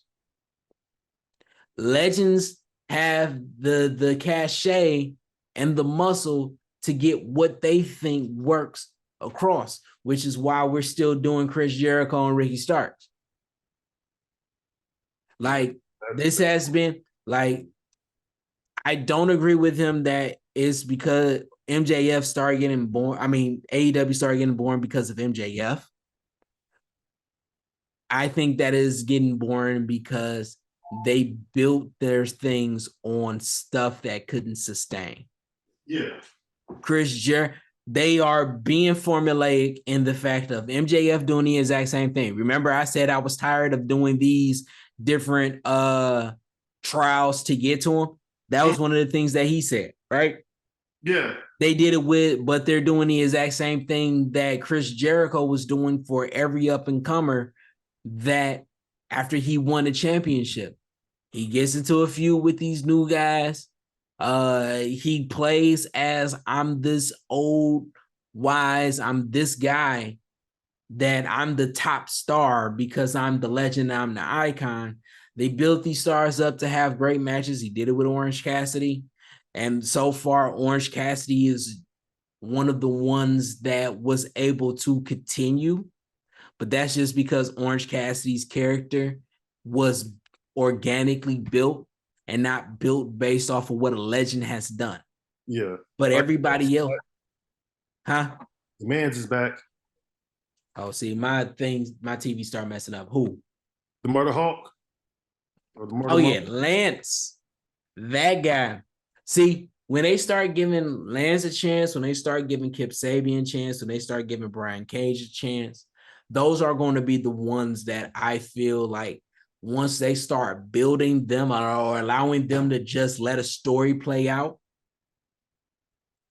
those are going to be the ones that start taking this to this level. Because when I say that, I don't mean Lance being the big superstar, but Lance can get people over just because of his size and athleticism. You get into a story with him and you get the other person over, you can build a star through Lance. You could build a star through Brian Cage, but Brian Cage also has the ability to be a big star. Mm-hmm. Everything that they're doing wrong now is they're doing it. They have been doing it based off the fact that it worked before. These are the same stories over and over and over again. And that's the issue. MJF being one-dimensional, I can look at it as a different way. Why would you expect for a person to change if the entire driving force of that person is this? Yeah. So when he talks about William Regal, when he talks about CM Punk, these are the things that or whoever else he came in WA when he was trying to go in with WWE, all the people that turned their backs on him has been the driving force of this. What we got was depth in the character. We haven't got a character arc, but your world building around them. You've created this origin story. You're building depth because now we can see why, and he becomes the sympathetic villain in a sense. But if that sympathetic villain in a sense has their whole entire goal to be champion based off that drive, him getting it was supposed to be what happened. And so now, like old boy from the dude from Tekken. Oh, I don't know because I'm not watching it right now. he's not like that works. You know the new character who has like the dreads and wears like the all white sheath or whatever. Oh yeah, the one that they are in theory saying that is Leroy Green from The Last Dragon. I think his name is Leroy. Yeah. He's wearing something like that. All he needs Okay. is now some dreads. Okay. That's cool. But yeah, I think that like he said, a heel turned, I mean, people wrestlers turn heel and face a couple of times. We know that Rey Mysterio has been a heel once and it didn't work. Hulk Hogan spent 30 years as a face before he finally turned heel. There's quite a few people that stays heel. William Regal is probably one that is notoriously hasn't been a face at all. Like there's careers that work. I think people have a big expectation, and I mean, including me, because I would want MJF to turn face. I would have wanted him to turn face in that situation with John Moxley. But people like John Moxley too much, though. Yeah, but even with that, him staying heel works. It works. Only issue is that he has this star power that probably shouldn't be contained to just being one character forever. And because people have that expectation of him, when he doesn't meet that expectation, it's a little disappointing. And you get stuff like he's a one-dimensional character. He's not a one-dimensional character. He has depth. We'll see a growth and change eventually. And if we don't, he probably will fall as the biggest heel in the game ever. And that is an accomplishment in of itself. So I couldn't even really get mad at that. This heel got to championship quality and he wasn't a transitional champion. That works. But AEW has gotten boring because AEW got formulaic. AEW, like, this is the formula. They find one person that they want to stick to. They ride the story out. Week on week, it is a bunch of experimental stories that may work, may not work. But because Tony Khan is a wrestling fan, he tends to give conclusions more often than not.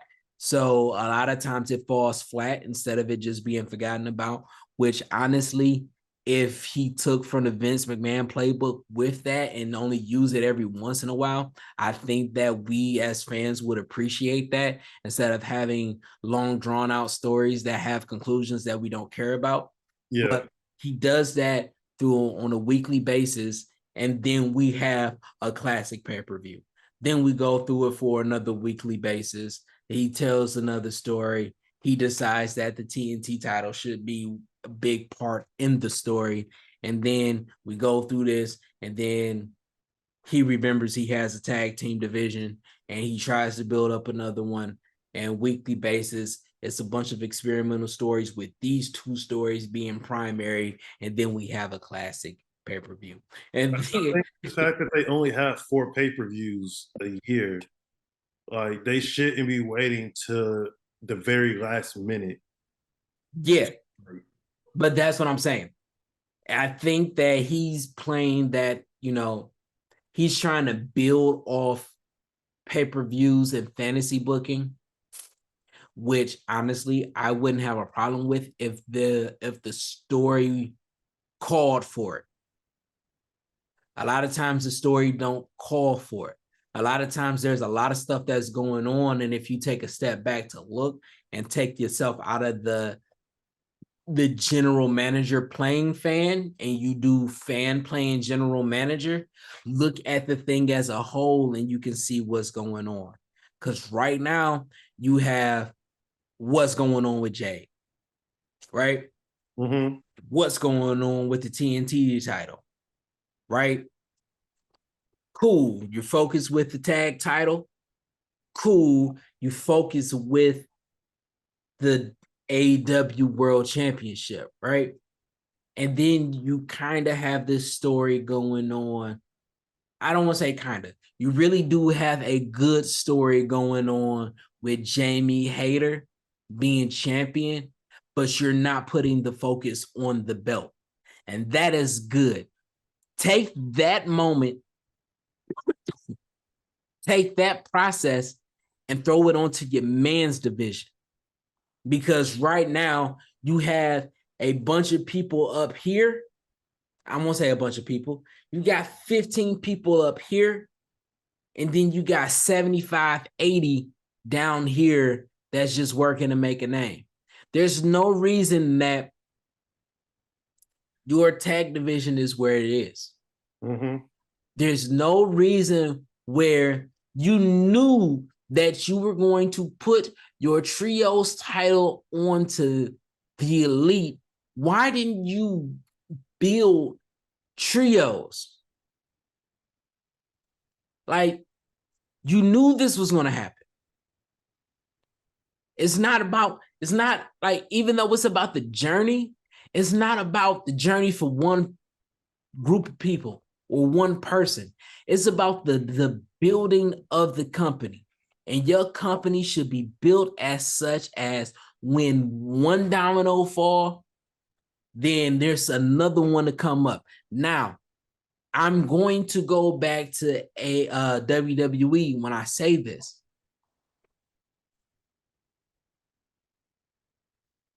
Roman Reigns, WWE has a very, very, very interesting dilemma. Because right now, they could literally pull the trigger and make Cody champion, right? Mm-hmm. It'd be a big pop. It'd be a great thing. And then everything is cool. Because even you can still do Cody and Sami. You can do you can build up that, right? Yeah. Or you can let Cody fall and say it's Jay. That story is compelling enough, right? I don't think that if they don't see Sammy as a giant star, they don't see Jay. And I don't know, he don't have to be a giant star. He can be a transitional champion. But if you're going to pull the belt off of Roman, think about it. Think about it. If it's not Cody, then who is going to be? Right? Because there's nobody else. Because here's the interesting dilemma that I was talking about. You put everybody, all of your big stars, all of the people that you were building up to be these big names, you put them up on Roman, and Roman knocked them down. So they don't have an issue. Title as well. So Huh? he beat Jay for the title as well. He beat Jay for the title, but it wasn't like how everybody else. It wasn't this Jay. It wasn't this Jay. What lengths did he have to go through? Seeing a brother get beat up. Oh, whoa, whoa. Someone has a sign that says DBZ is mid. DBZ is not mid. Fuck that guy. But he literally only won because Roman took it to a place that he wasn't ready to take it. He wasn't mentally prepared to take it. Right? Mm-hmm. I know he didn't technically beat Sami either. But Sami, he damn near murdered Sami. Let's put it as that. It wasn't like, oh, Sami lost, he got disqualified, but he choked him out to the point where technically it could have been legal murder. Mm-hmm. Right? So it wasn't, Jay didn't lose the way that Seth lost. he didn't technically, Roman didn't beat Seth the same way that he beat Jay. He beat Seth. He almost killed Seth. He had to almost kill Jimmy for Jay to relent on a couple of occasions. And then, thanks to my TikTok, thank you to you TikTokers, they reminded me of something. Jay was the first one to pin Roman. He was the first person to pin Roman when he came in. Yeah, but then again, on that same note, Baron Corbin was the first or the last person to pin Roman Reigns. So yeah, but Baron Corbin is not where we are right now. Oh, I know, I'm just saying. No, but those are the little technicalities that we could go through. And if Baron Corbin was in the story, that would be the underlying thing. Baron Corbin was the last person to beat him. So maybe he's the other person to beat him now. He's the only person that can beat him now. But Jay can still be a transitional champion just to end this story. He serves that purpose.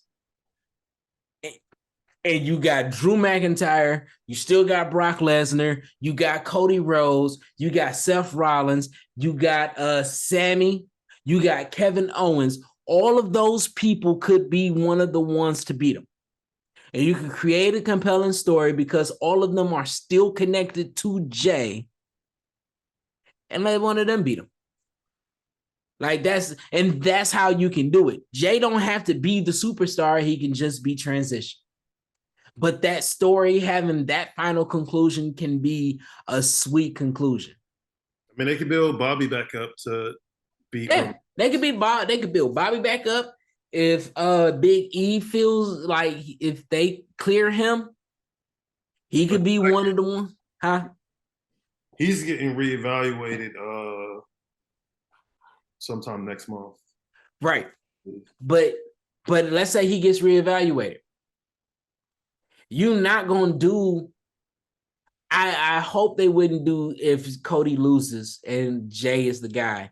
I hope they don't do Jay and Roman at King of the Ring. That could be a build up to SummerSlam.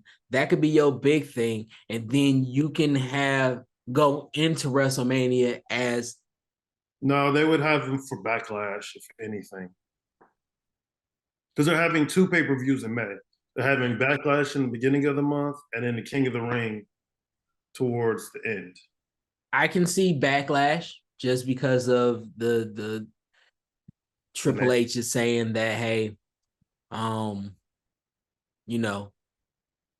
no longer doing WrestleMania Backlash. It's just Backlash. Yeah. Or the fact that, this is a story about y'all family and everything that comes from it. There's a backlash to it. This is going to be the consummation of that. But and honestly, that's only if this story starts turning cold. Mm-hmm.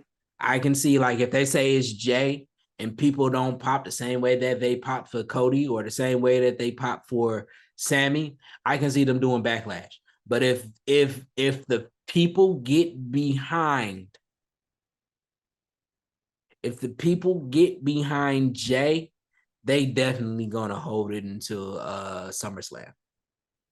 Yeah. But what I'm saying is, going back to the point that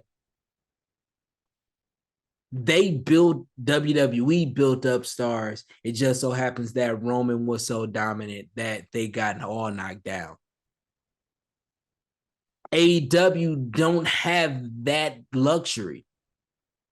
And because they don't have that luxury, we're not invested in any of this. And it makes it boring. And I don't mean any of this as far as MJF. I mean, in the tag, I mean, in the TNT title, in the TBS title, like them playing hot potato with the TNT title just made it lose its luster again. Like,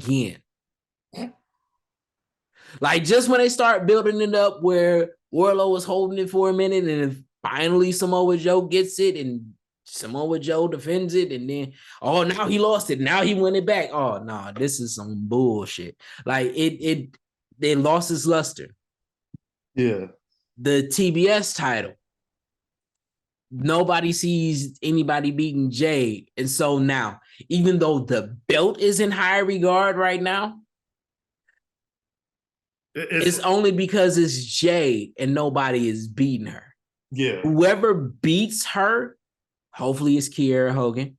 If anybody beats her, then you're going to have to hold it. I don't want to say hold it on as long, but there can't be no transitional champion for the next year. This person got to defend it 10 times, win it 10 times, lose on the 11th. The other person got to win it on 20 times and then lose it on the 24th. Like, it can't be, this person has it. Now this person has it. Now this person has it. And it'll be nice if this person had it. No, we're going to put it back on the first person. That's just going to make it lose its luster. Tag team, y'all division suck. Y'all don't have a women's tag team, so y'all don't even got to worry about that. But y'all have a trios, and there's no real established trio that can do much right now. They don't have the luck. They got all of this roster and have no luxury of building stars. Y'all need to, AEW, I love y'all, but y'all need to start making the opposite decision of the ones that you're making. Because I see it. Y'all thought Top Flight and AR Fox was good, and you're right. But what it does is that it took another tag team from that division, and Top Flight could have been potentially one of the best tag team in the division. I mean, they still have a chance to make it to the Revolution tag team match. Like, there's still an open position. Like, I understand that, but y'all are tons of tag teams, but then they don't focus too much on true storytelling. No, they are putting tag teams into trios, and then they're taking trios and turning them into tag. Do you know how upset I was seeing the Lucha Bros in this 6-man battle royale, the 16 battle royale? But and I understand that Pac is having issues. I know they're former AEW tag team champions, though. But they're trio champions more recently in the division, and there weren't that many trios to begin with. They've already had a best of 7 with the Elite, so there's no point going back and doing like an 8th match. So no, I'm not telling them to go back to. I'm not telling them to go back to do an age match. Let's keep them as trios. Let's build up your trio division. It takes away once your trios become tags and your tags become trios, and like. And they were already in the process of breaking them up, so like, there's no point to really keep them doing the trios and keep doing that whole, will they break up? Won't they break up? Just something, do a soft breakup. Pop can potentially go for another title. Guess what? They're going to put them back as a trio. Eventually. And we're going to, no, not eventually, soon. And we're going to have to deal with, will they, won't they still? I doubt it. All right. Look. February, 25th? That's today's date? 24th. February 24th. I said it. We are going to, now, they're going for the tag. They're not going to win a tag championship by end of March, April. They're going to be trios, and we're going to be dealing with will they, won't they. It won't even be a month before we dealing with this again. And that's what I'm saying. You got the best friends being tags, right? Yeah. Watch them throw Evil Uno back into it, and they become trios, and then they lose the trio. What does Evil Uno have to do with the best friends? Not best friends. My bad. Best friends to tag. I was thinking of Dark Order when I said best friends because I had two thoughts that was going at once. Gotcha. But yeah, Dark Order, tag. They're not. They just got eliminated. John Moxley and Evil Uno just had a match, which was really good. Yeah. Guess what?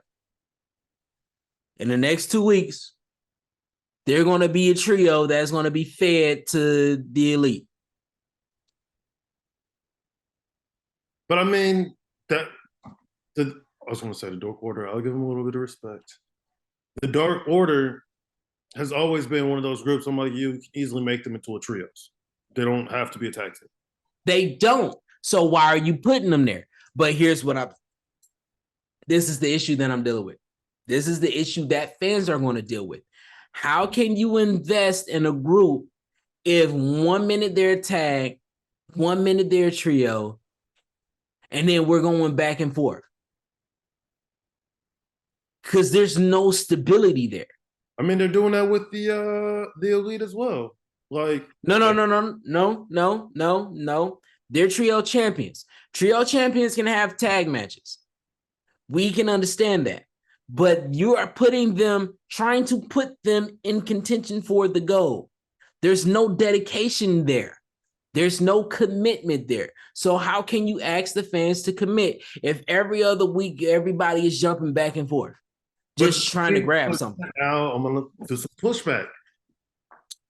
The Young Bucks lost in a tag team match to Top Flight. That gave them a 6-man tag, a trios title match.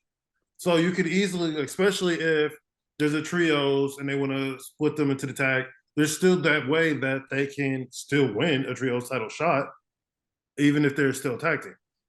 Yes, but now with that logic,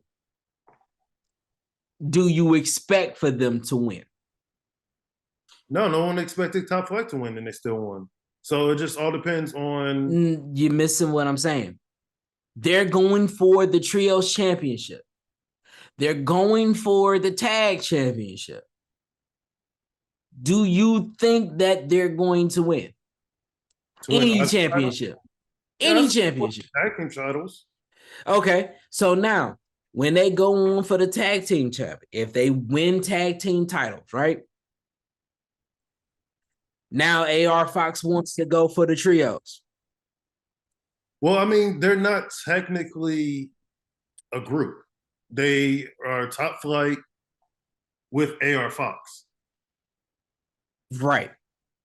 But they've gone for the trio title, right? Which is establishing them as a group. That is what it's saying. It's establishing them as a group. Top Flight, AR Fox. Now, whenever you see Top Flight, you're going to expect to see AR Fox. I don't. I always. You are a person that is in the professional business. So you can understand what I'm saying from the fans' perspective. If you are, which is why when they went for their tag champion, when they went on that tag run, their tag match, what was it? This past Wednesday before, who was out there with them? AR Fox. Because now you're expecting to see them because they're establishing themselves as a group. But if they're their mentor. No, we're not saying that they're their mentor. Because guess what? They went for a title as a group. That's like when you saw SCU, Scorpio Sky. Man, I need you to come back. Scorpio Sky, Kazarian, and they're never going to bring SCU back. Huh? They're never going to bring SCU. No. But what I'm saying is that what's the third dude's name? Christopher Daniels. Christopher Daniels. I was about to say Daniel Christensen, but Christopher Daniels. Christopher Daniels wasn't coming out as a mentor, even though we knew backstage he was a mentor. He was coming out as a partner. Sting comes out as a partner, right? We know that he's a mentor, but he comes out as a partner. But the thing is that Sting has established himself as this icon that you won't think that they would win a championship, them two together. Because Sting ain't going for the shit like that. But going back to your Top Flight AR thing, Top flight is within the tag team going to try to be one of the tag team that's going to be in the Revolution tag team match. But then AR Fox is in a ladder match. So they are separating the two. Okay. They are separating the two now. But it's going back to what I'm saying. All right.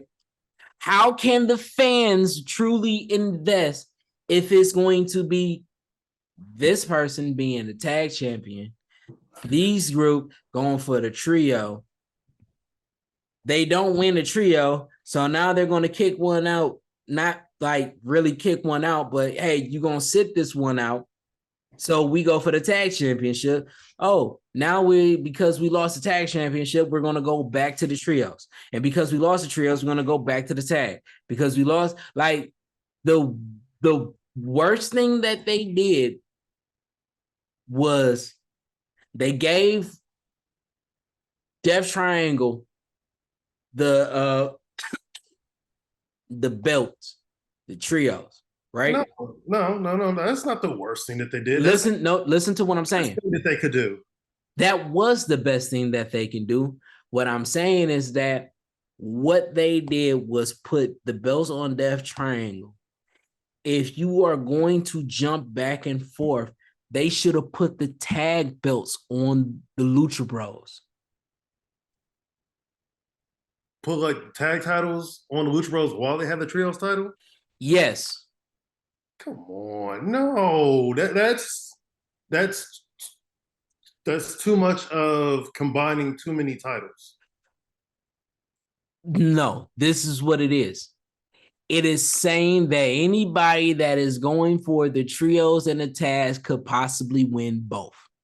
Well, yeah, because I mean, they still had two. Hold on. It's saying that, right? You could win both. Not winning both, but having these groups jump back and forth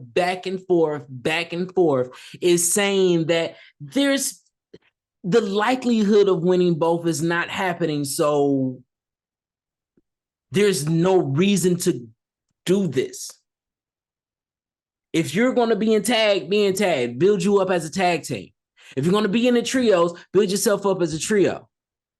But you're jumping from tag to trio, trying to grab something. It looks like there's no dedication, there's no commitment, there's no reason for the fans to invest.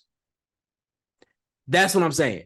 So if they would have put it on Lucha Bros, just even as a transitional, that in of itself says that you could possibly win both. So when a tag goes into it, they want to do that immediately after they won the newly crowned trios championship, because they want to give the perception that you could possibly win both.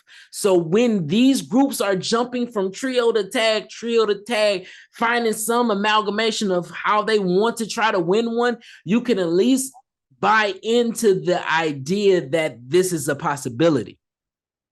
Because right now it don't look like a possibility. So everybody that is jumping back and forth aren't going to win anything. I mean, not a lot of people are going to win, period. That's just a part of wrestling life. But we're not talking about who is going to win. We're talking about building up. And if there is no investment for the fans, who are they building? Because the fans not investing in a group that is jumping from one to try to win something, which is why we don't have the people jumping from TNT trying to win the fucking AEW title. Because if they was trying to jump back and forth, they're not. No, anybody that's going for the world title is going for the world title. The AEW world title and the TNT title are two different prestige. The trios and the tag team are pretty neck and neck. There is no real distinction. It is. Because how? Because you have trios like the Elite, you have trios like the Death Triangle, and now you got tags trying to jump in from tag to trio, and you got investment with those three that you are putting there. Whoever you're putting there is whoever the fans invested in on. They built up AR Fox and the Top Flight to be that. They should be running the trios division, trying to get all of these. It's like this. It's like this. I'll say it like this. I'll say it like this. Anybody that is trying to jump, if AEW was to try to build up the trios division, you know what they would do? They would have a set trio that they want to build up. Then they will throw a couple of tag teams together and add a third person to make it look like a trio to job out to the team that they're building. But I mean, that's basically what the WWE does with tag teams. Right. So if that's already been established, what does it look like you trying to build a division with with teams that are being jobbed? You don't have any stability, so you have no investment. You're throwing teams. You create your trios, like your trios division. That's what I'm saying. Teams to like just feed to the fodder. You are there. You're right there. You build up your trios. Look, watch this. Listen to what I'm saying. I'm listening. You're building up your trios, which means that you're going to have a set of teams that are going to be in your trios no matter what, correct? Yes, you know what? I blame the Elite for all this, actually. Okay, you can blame them, but it's the booking. And this is what I'm getting to. When they first initially had the trios titles, they had trios on trios on trios on trios. That's what I'm saying. Yes. But because Tony wants to give it to the Elite, that fucked everything up because then people started leaving. Then they started breaking up teams. So then there isn't a real trios division.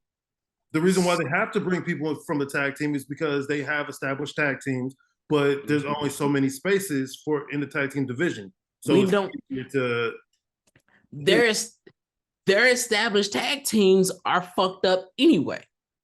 Which brings me back to what I'm saying. If you got a fucked up trios division and you got a fucked up tag division, why would fans invest in teams that are jumping back and forth?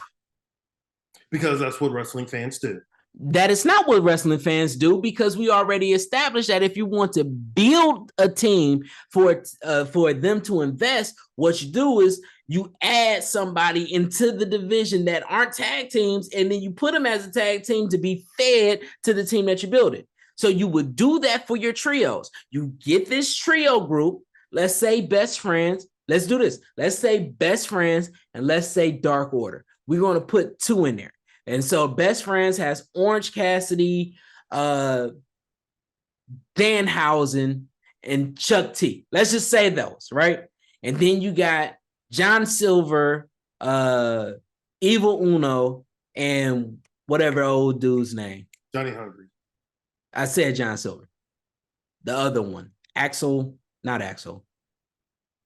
But the third one. So you got those two, right? Trevor Lawrence. Let's go with that one. Yeah, we do Trevor Lawrence, right? So what you would want to do to build that is that just keep them in the trios division. That's basically what you're saying. Right. But you would throw in, let's say you want to build them up. So you want to put them against a good team, but you don't want to put them against each other because now you're going to probably nullify one, right? So what you do is that you do the Acclaim and Billy Gunn. Boom. And both teams get a win over them. Now that looks good, right? Or you can have them win against Kip Sabian and Butcher and the Blade. You throw them in there. And let's say Butcher and the Blade aren't really a Butcher, Blade, and Kip ain't even a trio. But you throw them in there so they can look good. Boom. Well, I mean, technically they've been together, so that makes them a group. It makes them a group. But Butcher and Blade are tag. They haven't established themselves as a trio. So what you would do is that if you're doing that, you take that and you throw them in there, you feed them, And it looks like that was a trio, but then when Butcher and Blade decides to stay in tag, you'll be like, oh, that was a one-off.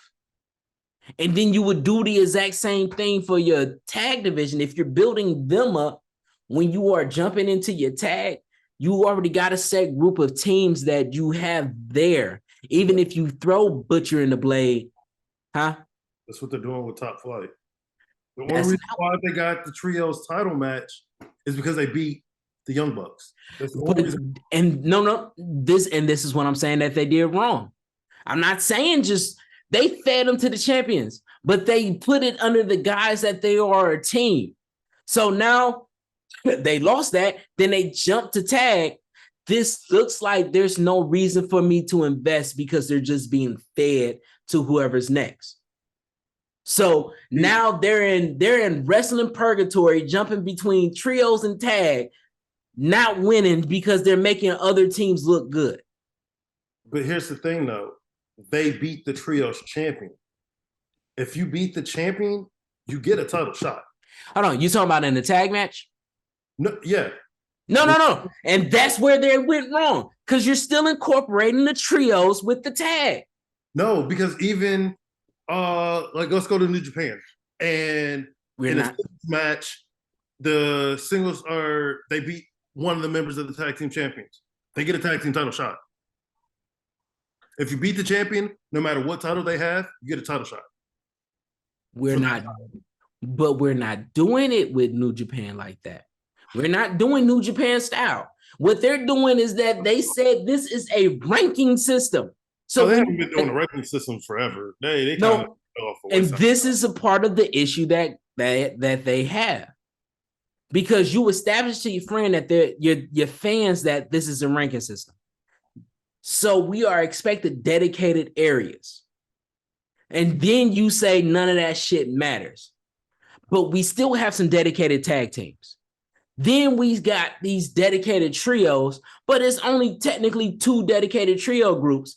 And now you're mixing and matching to find who should go where. And the fans ain't invested in that, which is why the tag team division is where it's at right now, and why the trios division is where it's at right now. You want to know how shitty the ranking system is? Yeah, how shitty is it? Let's see. They haven't updated it since August. Yeah. Still have Thunder Rosa as champion, Swerve and Glory as tag champions, and Wardlow as TNT champion. Wow. That's what I'm saying. All of this shit is a mess right now. So if you are going to make these belts mean anything,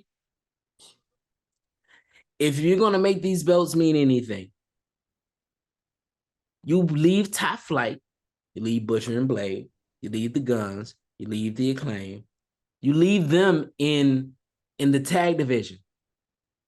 Every once in a while, they can be fed as a trios to whoever you're trying to build or whoever you're trying to bury. If you're trying to separate a group or whatever, like let's say you're really going with the full separation of Death Triangle.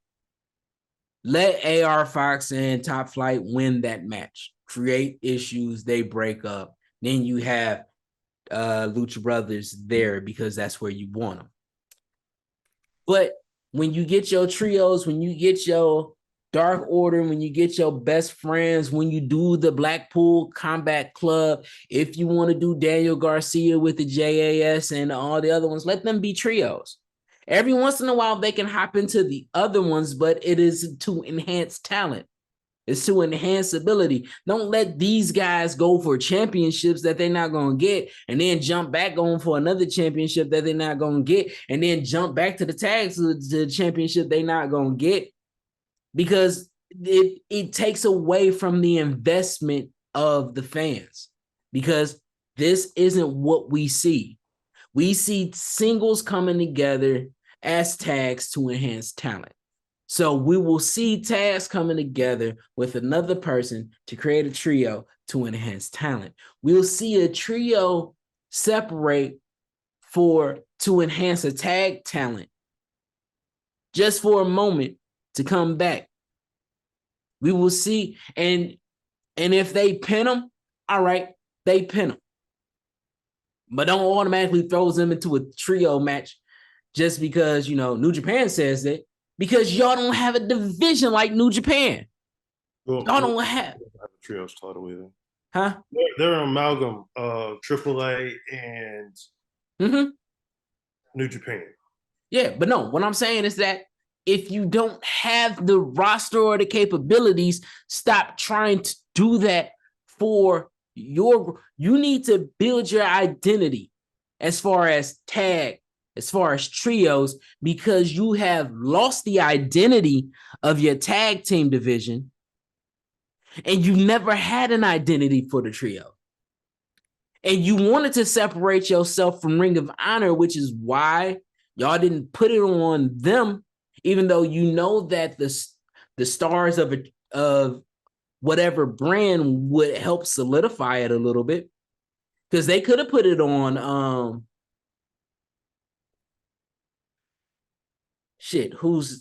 my fucking God. I gotta use the bathroom, so I can't think of the name, but the boys. Oh, yeah. Andy Dalton And the boys. You could have put it on them first. Build up the Death Triangle to win, just to be transitional to fucking Castle and the boys would be more transitional than Death Triangle. Shit, you could have done it that way. I mean, but even if you wanted to, no, what I'm saying, okay, let me preface this. You want to try to build up your division. So you put the ones that have the most experience there first, which would be Dalton and the boys. Right? No, the Death Triangle, they've been a trios in other promotions. Okay.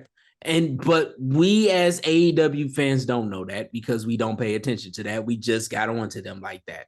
So what I'm saying is that we know that Dalton Castle and the boys are there. They are the more recognizable trio as far as this is what we want to do. But you still want to build up your homegrown, even though technically they're your homegrown too, right? Who? Dalton Castle and the boys. No, they're part of the umbrella now. So that's what I'm saying. They're part of the umbrella, and so you do them first. You build up Death Triangle. You build them as champions, and you still could have been the best of 7 series, and you would have had 3 different champions. As far as you put it on them first, you build a storyline to where Death Triangle technically goes for that, right? And then now the Elite came back because it was postponed just for the simple fact that everybody was suspended. So if they put it on Castle and the boys, first time, huh? They waited because they were hurt, and then because they got suspended. Again, it's all on. Yeah, no. Only come for right. When the Elite to just have everything. Right. But let's say they put it on Dalton Castle and the boys first, right? And that time that the Elite was injured, Death Triangle could have built a story where they won. Could have been building up a third brand, whether it was the Best Friends or the Dark Order. But when the Elite came back, you would have had fucking Death Triangle win and would have did the best of 7 series, and you could have had 7 months of 3 different trios, but it wasn't jumping from person to person, which would have gave it a little bit of validity. It would have gave it to where it actually meant something, and would have also gave you time to build up your division into where after them, who's next, without having to throw a third person on the tag team. Like, it could have been that. But because they didn't do that, what I'm saying is that let's just decide who we're going to be tags. And let's just have them there so you could build up this division. Let's go with the best friends. Mm-hmm. We got Chuck Taylor, and the other guy. But then they have Orange Cassidy in the group, and kind of Danhausen. Orange Cassidy doesn't always tag with the best friends. He's more of a solo act. Danhausen is just a comedy act. So they're primarily a tag team. Though did have them in the tournament as a trios. That's dumb. Leave them as tag. Find a trio. Just like how you made the Acclaim a tag team. Let's dedicate somebody to the trios. Because guess what? Nobody cared that happened. Even though I was a big fan of them. We knew it had to be Death Triangle because there wasn't anybody else. We knew it had to be them. But if they had a couple of dedicated teams, it would have been different. Nobody cared. It was just an entertaining match. Because we all knew that we was holding it for the Elite to come back. But if there were dedicated teams, people would have been invested because they would have made arguments for other teams to have it other than the Elite or Death Triangle. If Orange Cassidy, Chuck T, and the other dude, I can't remember his name, and I feel so bad about it. If they were a constant trio, that would be one thing. When they went in that tournament, they could possibly put it on them. And if they didn't put it on them, you would have had fans mad because they felt like that team was dedicated. If they did the 3 in the Dark Order, they would have been upset because that's what it should have been. But now because best friends are best friends and they're a dedicated tag, we knew they wasn't going to win. Dark Order don't know who they are, so they definitely not going to win. There's no reason to invest in these two. There's no reason to invest in those teams. And if you keep throwing people that you want to be in trios, if you keep throwing them a tag trying to go for gold, we ain't investing because that's not where you want them to be either. Make a decision. Pull the trigger. Let's decide who's going to be here. Everybody else can be here or in the singles. And let's start focusing on building up these divisions. Yeah, but they have a lot of people that just aren't teams. To be a tag team, you could put people together, but I mean, it's not going to work if there's no chemistry. Right. You need to be in a tag team trios with someone you have chemistry. Not a lot of chemistry in any of the divisions. But yeah, and there's not a lot of dedication. And I understand that sometimes injuries happen, but this is where you got to put on your big boy pants and say, hey, Butcher and Blade, you're tagged. Oh yeah, we go for the trios. No, you're tagged. Dark Order, your trio. Yeah, but we feel like we go. No. Y'all couldn't make a decision beforehand, so I'm making the decision for you. Your trio. Best friends. Your tag. Yeah, but we got 5 people here. All right. Rocky Romero, Danhausen, and Orange Cassidy, your trios. Y'all separated. Y'all a group, but y'all separated. I think still more New Japan than he is AEW. But I'm just making an example. Because even Roppongi Vice, they're a tag team. They're not really a trios. It's just... Yeah, that's what I'm saying. Make a decision. That's his name. Trent, yes. Trent Beretta. That's what I'm saying. We're making decisions for you. Because y'all got all these groups and y'all can mix in together. That's cool. But as far as AEW... Tag, trio. Blade Butcher tag, Best Friends tag, Lucha Bros tag. What about Death Triangle? Y'all about to break up, so don't worry about that. Tag. Private Party tag. Top Flight. Which one you want to be? We could be both. All right, y'all can't be both. Tag. All right, now we ain't got nobody from the trios division. All right, So you're gonna put Dalton and the boys there. You're gonna do Brian's Cage team there. But now let's start building up somebody there because now we have the House of Black, we have the Elite, we got Brian Cage team, and now we got Dalton, Castle, and the boys. Now let's build a third team. I mean, 15. 15. Let's build a 15. Let's see who can do this. And if y'all don't have chemistry, y'all will be enhancement for the group for the trios until we find somebody else. That's what I'm saying to it. Let's get these things in order because Tony has to clean house. Tony has to start organizing some of this shit. Because guess what? Nobody is going to care. And with the exception of the million views that they had this Wednesday, of the audience that they had a million click-in or whatever they call it. Mm-hmm. Whatever. Y'all been stagnant for a minute. Well, and part of in general has been stagnant, really. You said wrestling in general has been stagnant? Mm-hmm. No. WWE has been doing great numbers, almost numbers that they haven't seen in quite a while. Type great. I mean, what's a million? But that's also because they no longer have the way that they structure themselves, they don't have competition anymore. Like, yeah, they'll still have competition on Mondays, but the reason why SmackDown's no longer on Thursdays is because NFL. Like, the reason why they're not doing Sunday shows anymore, NFL. No. And that's because it's been a great decline. But what I'm saying to you is that even through that great decline, this is the first time in a long time that they've been consistently doing this. They've been consistently seeing a growth in their audience. Fans are talking about how great it is now that is bringing people back that's been gone for a minute.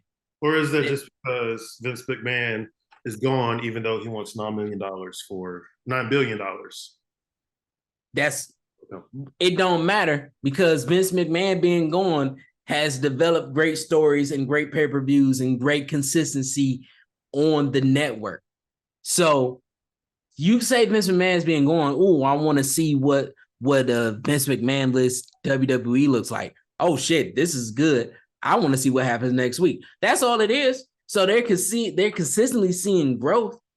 But as they're seeing growth, AEW is doing this. Sometimes a little bit of this. But we also are. AEW's only been around for like what, 4 or 5 years? Yes. WWE has been around for decades. So yes. They've had times that they could move up, times to plateau. The first time AEW immediately starts to plateau, oh my God! No, I'm not saying that. No. We're not playing that game because you know what I'm saying. You done seen it for yourself. The stagnation amongst diehard fans with AEW.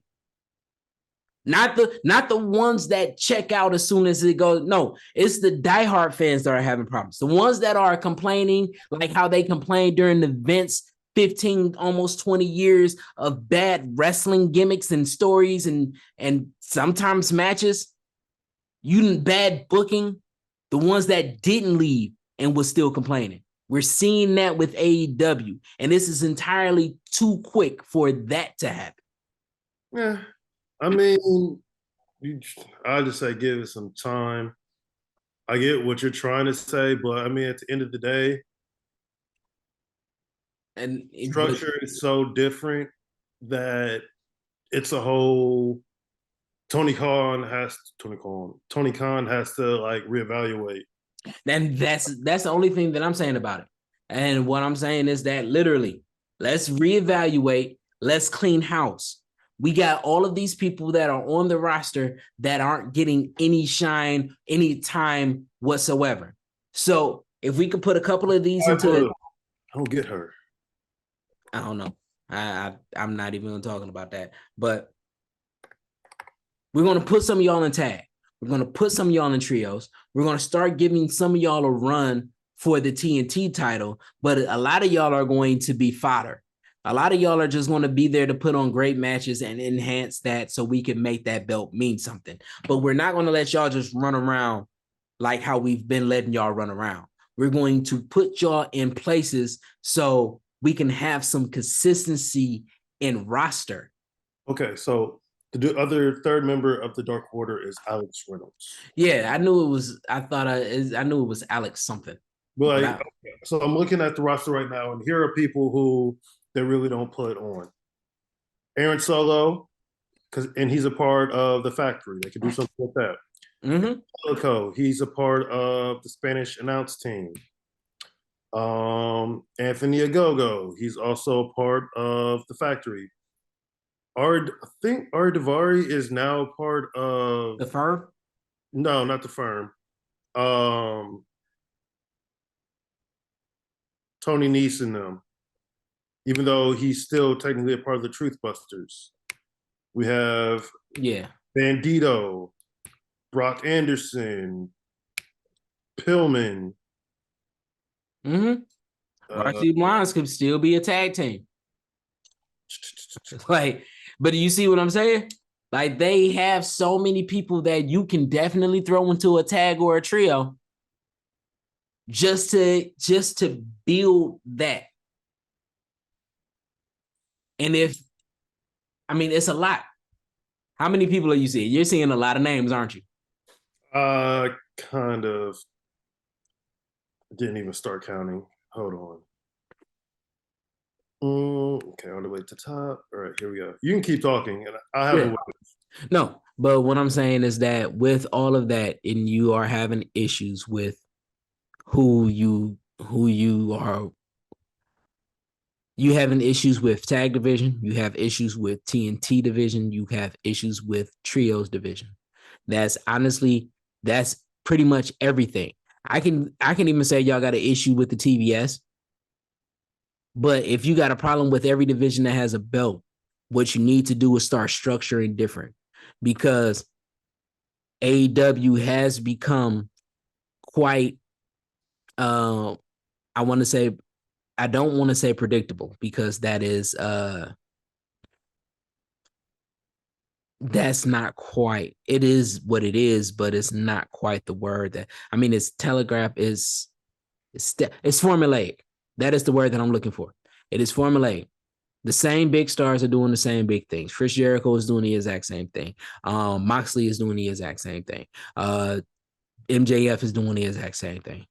You still having a conflict story with Adam Page. The Elite are still douches. There's no growth there. All of your big people are still doing the exact same thing, right? And so with that, you having the same formula with the same people. It doesn't feel fresh. It feels forced now. And so what you need to do is start restructuring.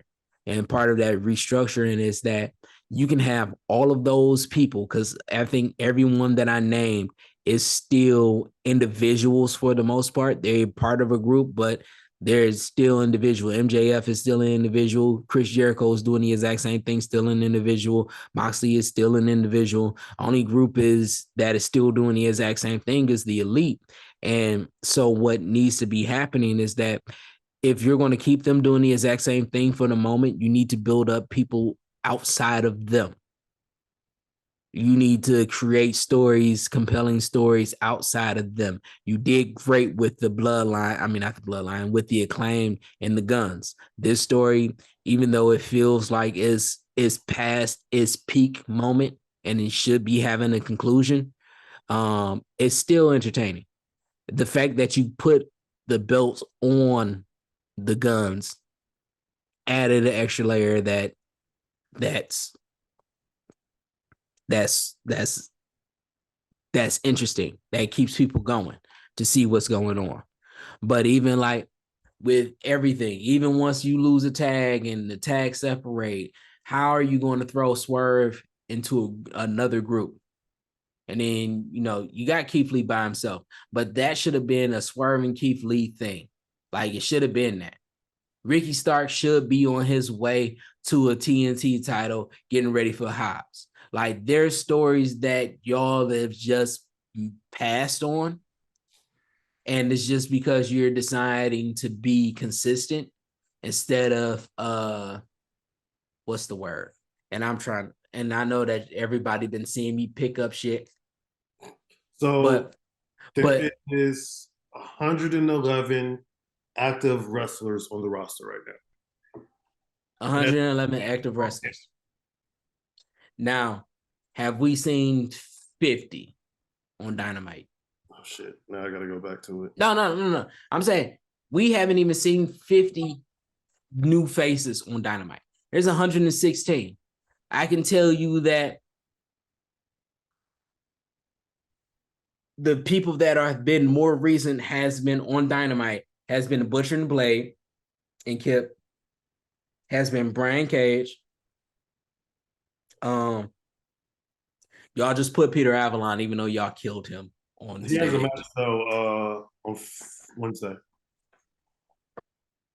Thank you.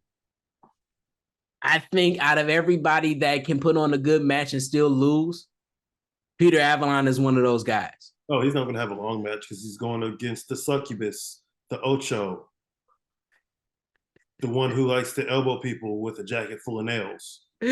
Listen, if they build, I swear to you, I can see it because Action Andretti, who is another one. So that's 4 new faces that we done seen as far as men on Dynamite being shown and showcased on Dynamite.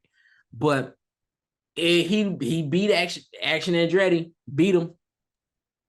And so that was like, that kind of pushed him. If Peter Avalon gets a win, I think that'd be like his second or third win out of his entire career, his 4-year career at AEW. Even though the Brandon Cutler and Peter Avalon, who will get their first win, that shit is hilarious. Because they had like 6 matches and it ended with no contest. So there was no winners. Like there was always something that it was a double count out. Pit, I think it was one where like the what was the issue? I think when Shawn Michaels, was it Shawn Michaels? My memory is bad. I think it was Shawn Michaels suplexing,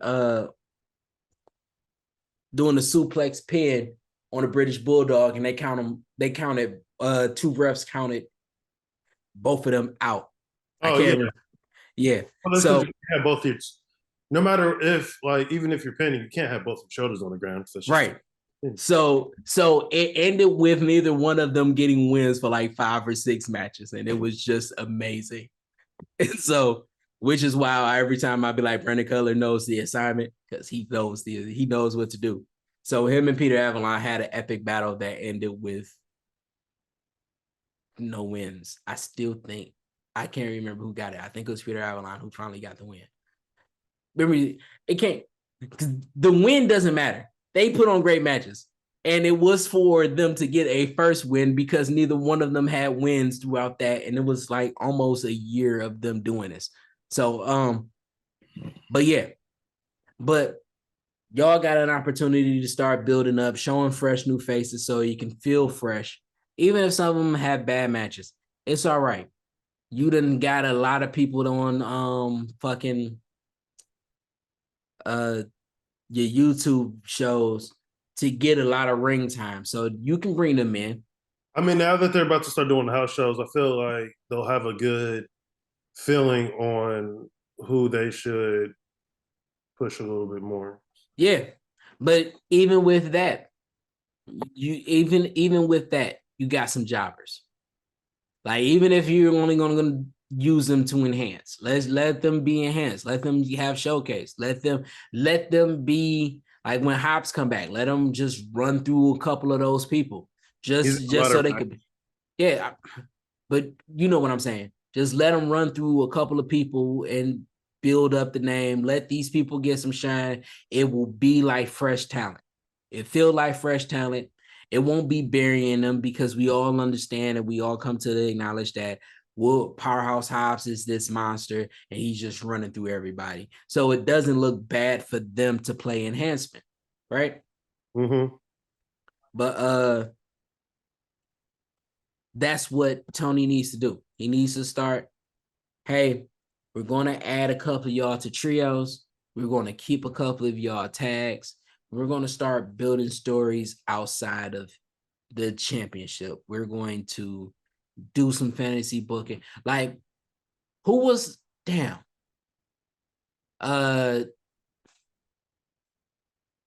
who was the wrestler to give MJF his first loss in 2022? Black guy, military man. I can't remember. Oh, Sean Dean. Yeah, Sean Dean. He should be on TV. It's been what? It's been over a year since he's been on TV. He gave MJF his first loss in 2022. And where has he been since? In the background. I'm gonna just keep. It's criminal. That's what I'm saying. Tony, fix the shit. Let's put on your big boy pants and start developing. Even if it's not story, let's just develop the spirit of competition. Like, let some fans invest in some of these people. All right. So yeah, getting off of that because that's a long run and we've been here for over 3 hours. So we're going to run through this. Vince won $9 billion. Does he get it?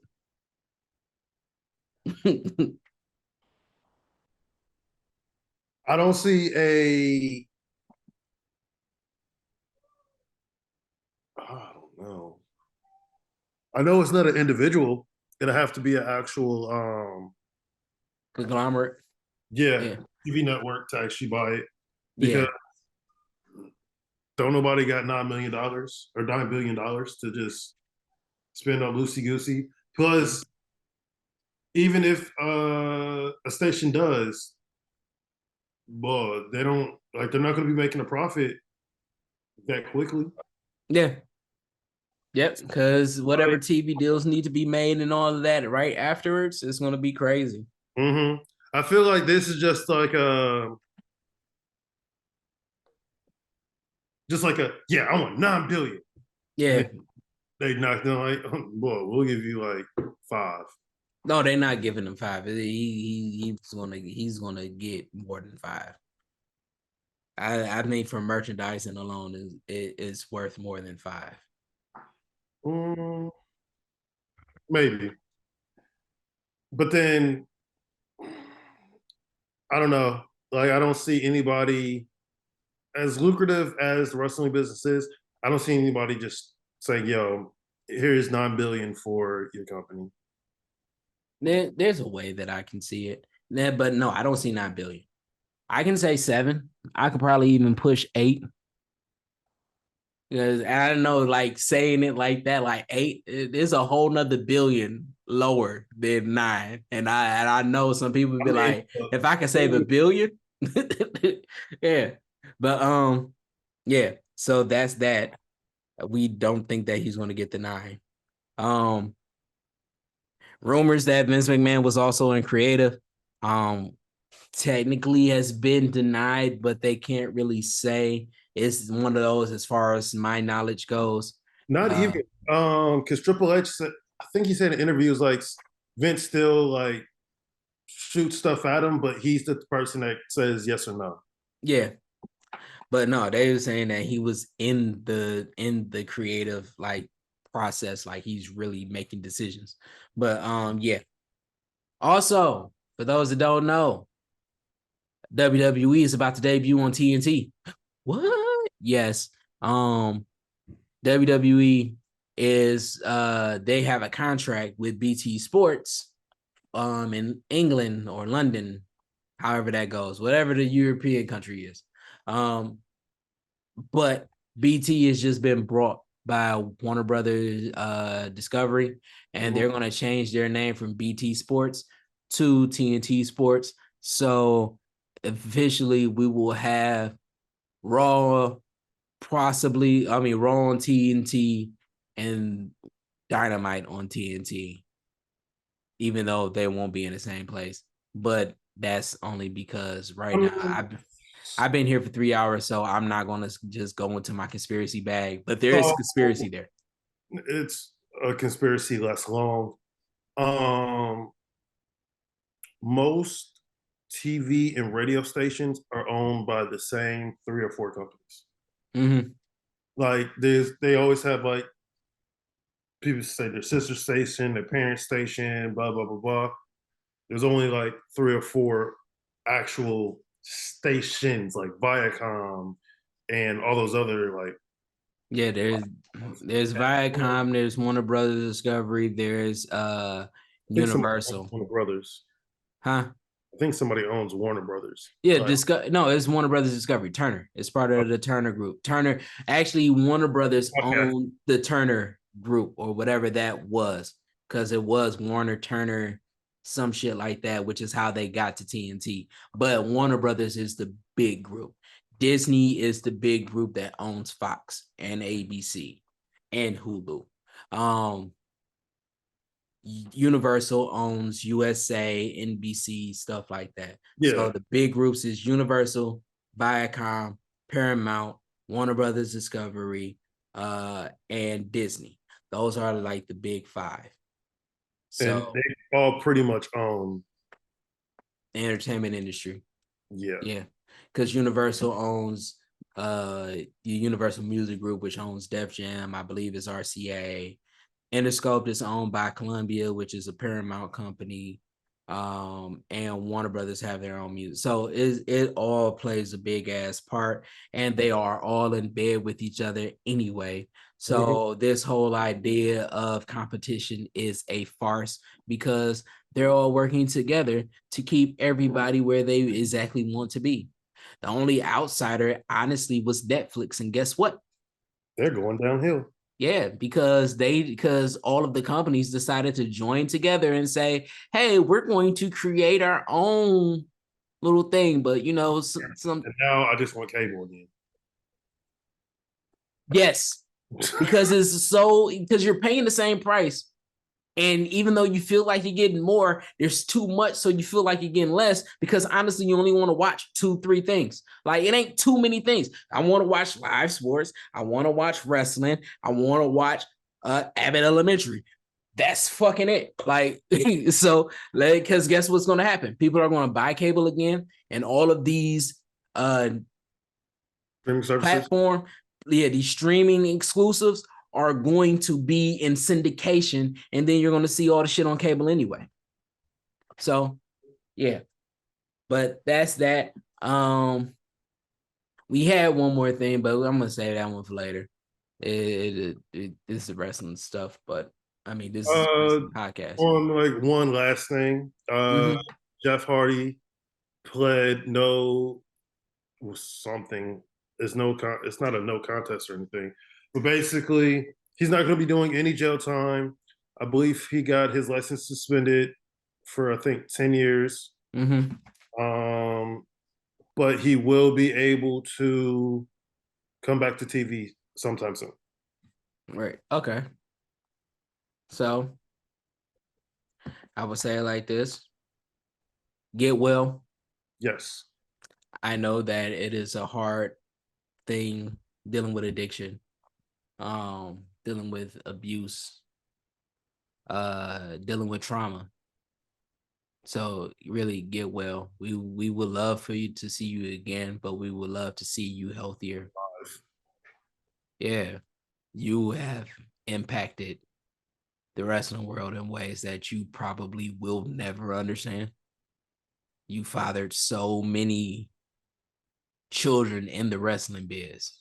Darby's, the Guevaras, Yeah, the me. shit.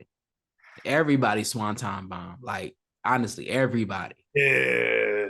Even though they couldn't do it like me. I tried it. But I didn't have a wrestling ring. I had like a table and shit, and I bust my ass, and I was like, yeah. But yeah, so get well. Part of what I say is because I identify with people like you, like people dealing with addiction, people that's dealing with obstacles. So I know sometimes you may not feel like it, or you may not feel like it's genuine because, you know, if you weren't Jeff Hardy, who would love you? I would love you. We would love you. Even if you remain a B star for the rest of your life, you will always have love for us. But you just been blessed to actually be a superstar. So, but that don't change anything. The love is real. So nobody told you today that they love you. Here, we're Jeff Hardy fanatics. We're Hardy Boys fanatics. We love you. See that? See that right there? That's love. Can't see the thrust. Because I could be getting my ass whipped right now. He would be doing what you did to Matt. Yeah, but that's love, because we only joked about that, and we was like, well, it's Jeff. But no, but that brings us to the end. Another great episode, 3-hour fucking episode. God damn, the editing is gonna be yeah. But if nobody told you they love you today, I love you. If nobody said that you're awesome, you are one of the most awesome people in the world. You are a rare gem. And don't let people lie to you and say diamonds are a rare gem. No, that's why they depreciate. Diamonds aren't rare at all. Diamonds are just stupid minerals. Come on now. Yeah. And they depreciate in value. You're more rare than that. You're like a ruby or some gold or platinum or iridium.